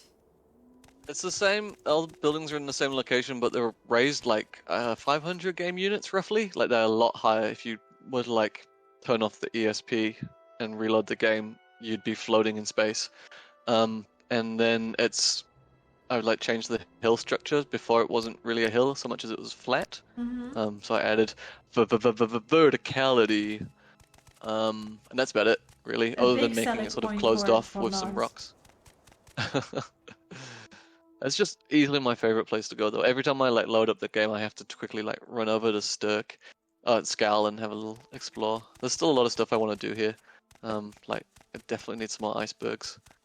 But if anyone has any cool ideas for what Skull Village can have, let me know, because I love adding things to this place. Recruiting modders to do your work again. Yep. Come do things for me and not be paid for it or credited, please, everyone. I mean, I will credit you in a small text file in a zip folder. In a README that nobody reads. Yeah, but no one will read because they use YMesh automatic installers and never open the zip file. No, I'm kidding. I'll put your name on the front page and I'll put it in the comment section and I'll make a video tribute to you. That might be. And I'll write you a song. Wow. I mean, if no one is convinced with that, I don't know. There we go. That beautiful weather on Solstheim. Gorgeous. It is. I mean, you can clearly see it's not flat. Yeah. No, it's much higher, and it's probably a little bit too much terrain, but one big feature that we really want, especially when Morrowind comes out, would be to make it so that we can make the lake there higher and have two streams coming down from the lake. But with Morrowind's current engine, you can't have raised functioning water platforms, so it has to be a single height. But legally, Solstheim's two islands separated by a ocean running through the middle of it. I was really high up, so the texture of the ice, you can tiles pretty bad. Tiles, yeah, and you can see the patterns. It's way too regular. But that's also because I was really high. Because if you have your nose on it. That's pretty. I'm gonna fix it actually. Tiling on. It's too obvious. There's like a little sort of dark circle in the middle of every single one. Yeah. We need organized chaos. It looks I really like the random. cloud textures you have there. What mod is that from? This is Watch the Sky. Okay, cool. I haven't Let used that me- one. It's Bird. it's recent enough, and what I like with it is it comes with a configuration file for weather adjuster. Chillowo. And there's all kinds of sky textures, and they're randomly applied. It comes with a configuration file for weather adjuster, and it's pretty. And I'm only Very using the 1K vanilla textures, so I didn't even go for fancy textures. This is, in terms of textures here, this is all vanilla apart from your stuff. Which Nice is work. why I made a new install. I wanted to make sure that what we see is what's in your Yeah, mod. that mod has a lot of really cool mods out as well. I think is Wololo? Is he or she the one that did what's it called? The music mod, Aura. That's the one. I love that mod. Aura is great. Embarrassing if it's not that person. Yes, it is. Hey. Oh yes, I meant to check that. An improvement Aura's on great. the vanilla flavored hair. But then I'm so attached, you know. It's my excuse to say, hey, I would go with vanilla faces and bodies, but the hair are so ugly. And now I might not have my excuse. Avni is a Yeah, cute yeah. pet. I need to try that too. That's a good one. That's a good one. That's a good one. That's a good one. That's a good one. That's a good one. It's the first one that I downloaded actually. Oh, there's a temporal or temporary rather shader. The heat one. Yeah. Haze. Go back. Heat haze. Which, well, obviously the screenshots are not going to really do it justice. We honestly, with all the mods, we're really starting to get a very dynamic world. That's perfect. That's exactly like what I want juicy world? this year. Yeah. I'm gonna say, Juicy. wow, this place is so juicy. So juicy. Oh, Oh my god, the what now? Must be a French Juicy who? thing. I don't know. you say. Juicy. It would be juicy. Juicy. Yeah. No, that's definitely something I oui. want more people to focus on. oui. The more the world is like interacting with you, the more engaging it is. Otherwise, it's static. And I think the original Morrowind mod was super static. Yeah. Even though at the time, like the detail, the quality and the quantity of details was pretty staggering. But obviously we've improved that. Watch him, hello.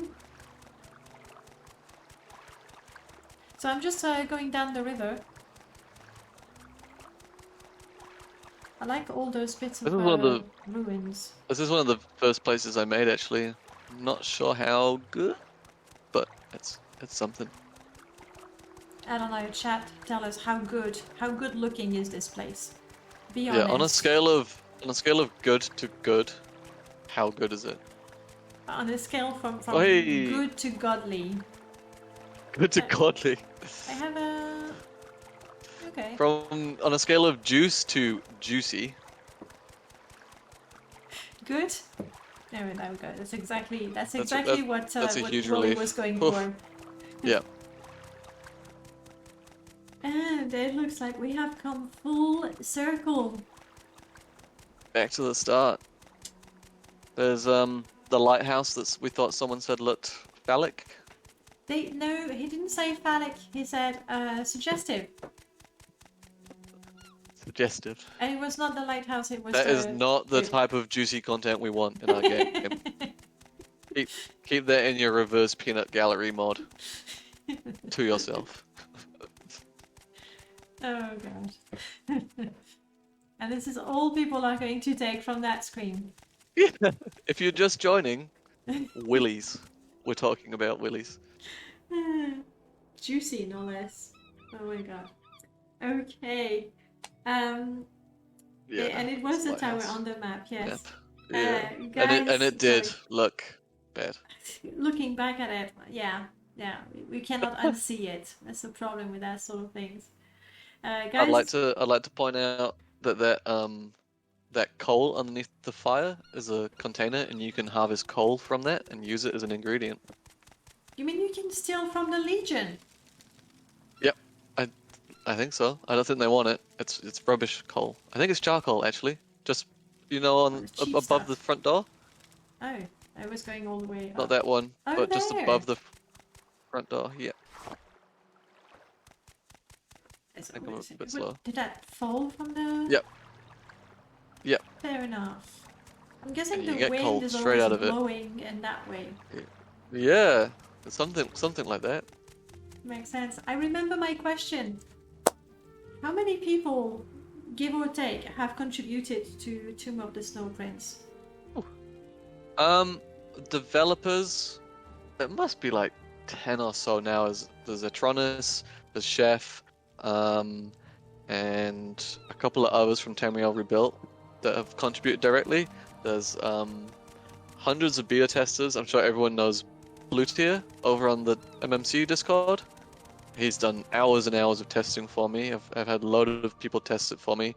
My girlfriend, who doesn't play Morrowind, has tested the mod for me, which is good. It's a package deal. Look, I love you, but Yeah, if you so can't play test I love my you, but mod... you're gonna have to make sure these parrots are flying around the right direction. These crows. Can you look for rocks? The Caspering? Can you check the squirrels?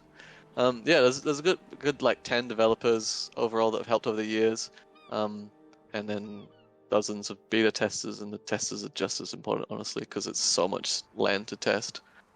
So it's a good team project. Clearly. Oh, I didn't check that tower. I'm curious now. Chat, if you have any more questions for Wolli, now is the time. It's locked. Anything we Glad to have haven't renewed talked about. Zero's bigger there. Once again? Said I'm glad to have renewed Zero's vigor. Make more mods then. Alright? Yeah, more. Make more mods. 10 more mods, please. Is there something you wanted to talk about and we haven't mentioned because we've been distracted? No, I think we've gone over everything. We've done Tamriel Rebuilt and Solstheim. Talked about conservation for a while, and even the Also ecology mod. interesting. So Also interesting. yeah, Couldn't show the cactus race. covered all the bases. Yeah, well, if I can come on again, we should do the cactus race. Maybe we could go run around Tamriel Rebuilt. Yeah, it's 3 hours to the cactus race. I'm sure there's enough content there. You can really like analyze the lore behind each of the different head designs. Let's not joke. At least I'm gonna show the screenshot because there was quite a bit of creativity going on there. I like that. You get the I screenshot. like the head. And The barrel. Zero asked, yeah, is there male and female? I like the one where there's a heather bush coming out the top of the barrel. Yeah, that's the female one. That's my favorite. Oh, nice. And Zero said, I think, yeah, that's beautiful. I made that when I was 14 and it's still on the internet. You're welcome, everybody. Look at those ruby eyes. It's so pretty. So pretty. Yeah, look, axe in the barrel. Ah. Crack up. This is going to look great in the Shippleshin region. Coming to Tamriel Rebuilt soon. And Look that's at that. What an just idiot. That's What? how you got your spot. in Who the let me TR release that? team. Who let me on the computer? My parents should have banned me. Yeah, this is my showcase, guys. So if I can do it, anyone can join TR. There you go. There you have it. Let me catch up with the chat. Has been written the history of any comments from Wolli for participating in that community would be okay. Let me read that properly. Zero saying Morrowind modding itself has contributed to the history of communal modding project in modding history is interesting. Any comments from Wolli for participating in that community would be welcome as a closing. Yes, It's a good all question. on your shoulders. That's a nice little bookend. Yeah, so there was a thing years ago, I think you'd know it, Danae, called like Wire's modding write-up. I think that was the name. It was by Wire Bash himself, like way, way back. And it talked about like a lot of concepts that were like emerging in the modding community. Like Parlor modding was a modder who made a lot of things but never released them. He just showed them. And Cathedral modding, I think, was a modder that made a lot of things but released them and like did it in a communal way where like other modders would release things and it'd all go into like the cathedral together and it would form a greater whole. And I remember when I was real young, like that really affected me. I was like, oh, that's a real cool way of thinking about things, of like working on Morrowind mods. So that was important for me when I was young. But I still see like in new modding communities that have appeared since then, like the Minecraft modding community and Skyrim and blah blah blah blah blah. I still see sometimes when I'm like exploring them, people referencing like Wire's writing about that. Like he was like some great philosopher from like the 18 or 1900s, which cracks me up. And talking about Parlor versus Cathedral modding. So I think Morrowind modding, like people don't remember it sometimes, but it's had like a really big effect on this very communal,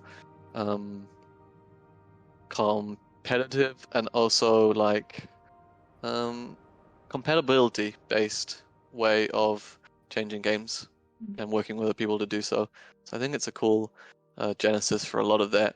And it's been really cool for like 10 years just to watch how it's all changed. Like you see Skyrim modders and they're not the same way we are with their like working together, but you know, like another 10 years they will probably end up exactly like the way we are now, working together. I think one of the biggest difference I see between modding Morrowind and modding other game is the fact that there's no money in modding Morrowind, and Yeah. just like that, it completely changes the perspective. Yeah. I won't get into finances and labor and being paid for it because you guys don't want to hear a rant and you don't want to get my manifesto out, but I think that's definitely a big part of it. Yeah. I know like there was a lot of problems in Minecraft modding when they had they would upload their monster things where you'd click it and you'd have to watch an advert and then the Yes. modder would get revenue from that, and then people were like, this sucks, I don't want to do it, and the modder's like, well, I'm not going to release mods unless I get money, and then people were like, well, you're only getting like $3 a year, what's the point of doing it? And then there was like protests and drama and strikes, and I wasn't even modding Minecraft, and I was just like watching it on the internet, just watching it unfold, like remembering 5 years ago when Morrowind modding wasn't so different. Still, like again, looking at the trends, I think there's really very, very few modders nowadays that are gonna say, "Nah, it's my stuff. Don't use it. Don't touch it." It's really rare. Yeah. A lot of people have complete open perms and say, "Sure, go for it. Do what you want." Yeah.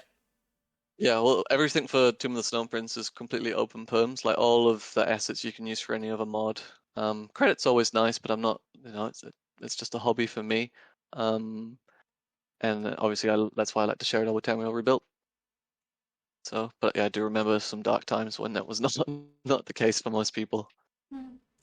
So we're past that for now, at Yeah, least, mostly. definitely. We can't Yeah. predict. So the it's cool. There's like future. little philosophies and ideologies that pop up in modding.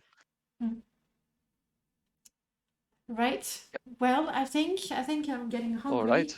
And my coffee is long gone, so Fair enough. we're going to call it today. Wolli, I'm ready for thank bed. you so much. It was great talking to you. Thank you. Thanks for having me. It was good fun. Never really been on Twitch before.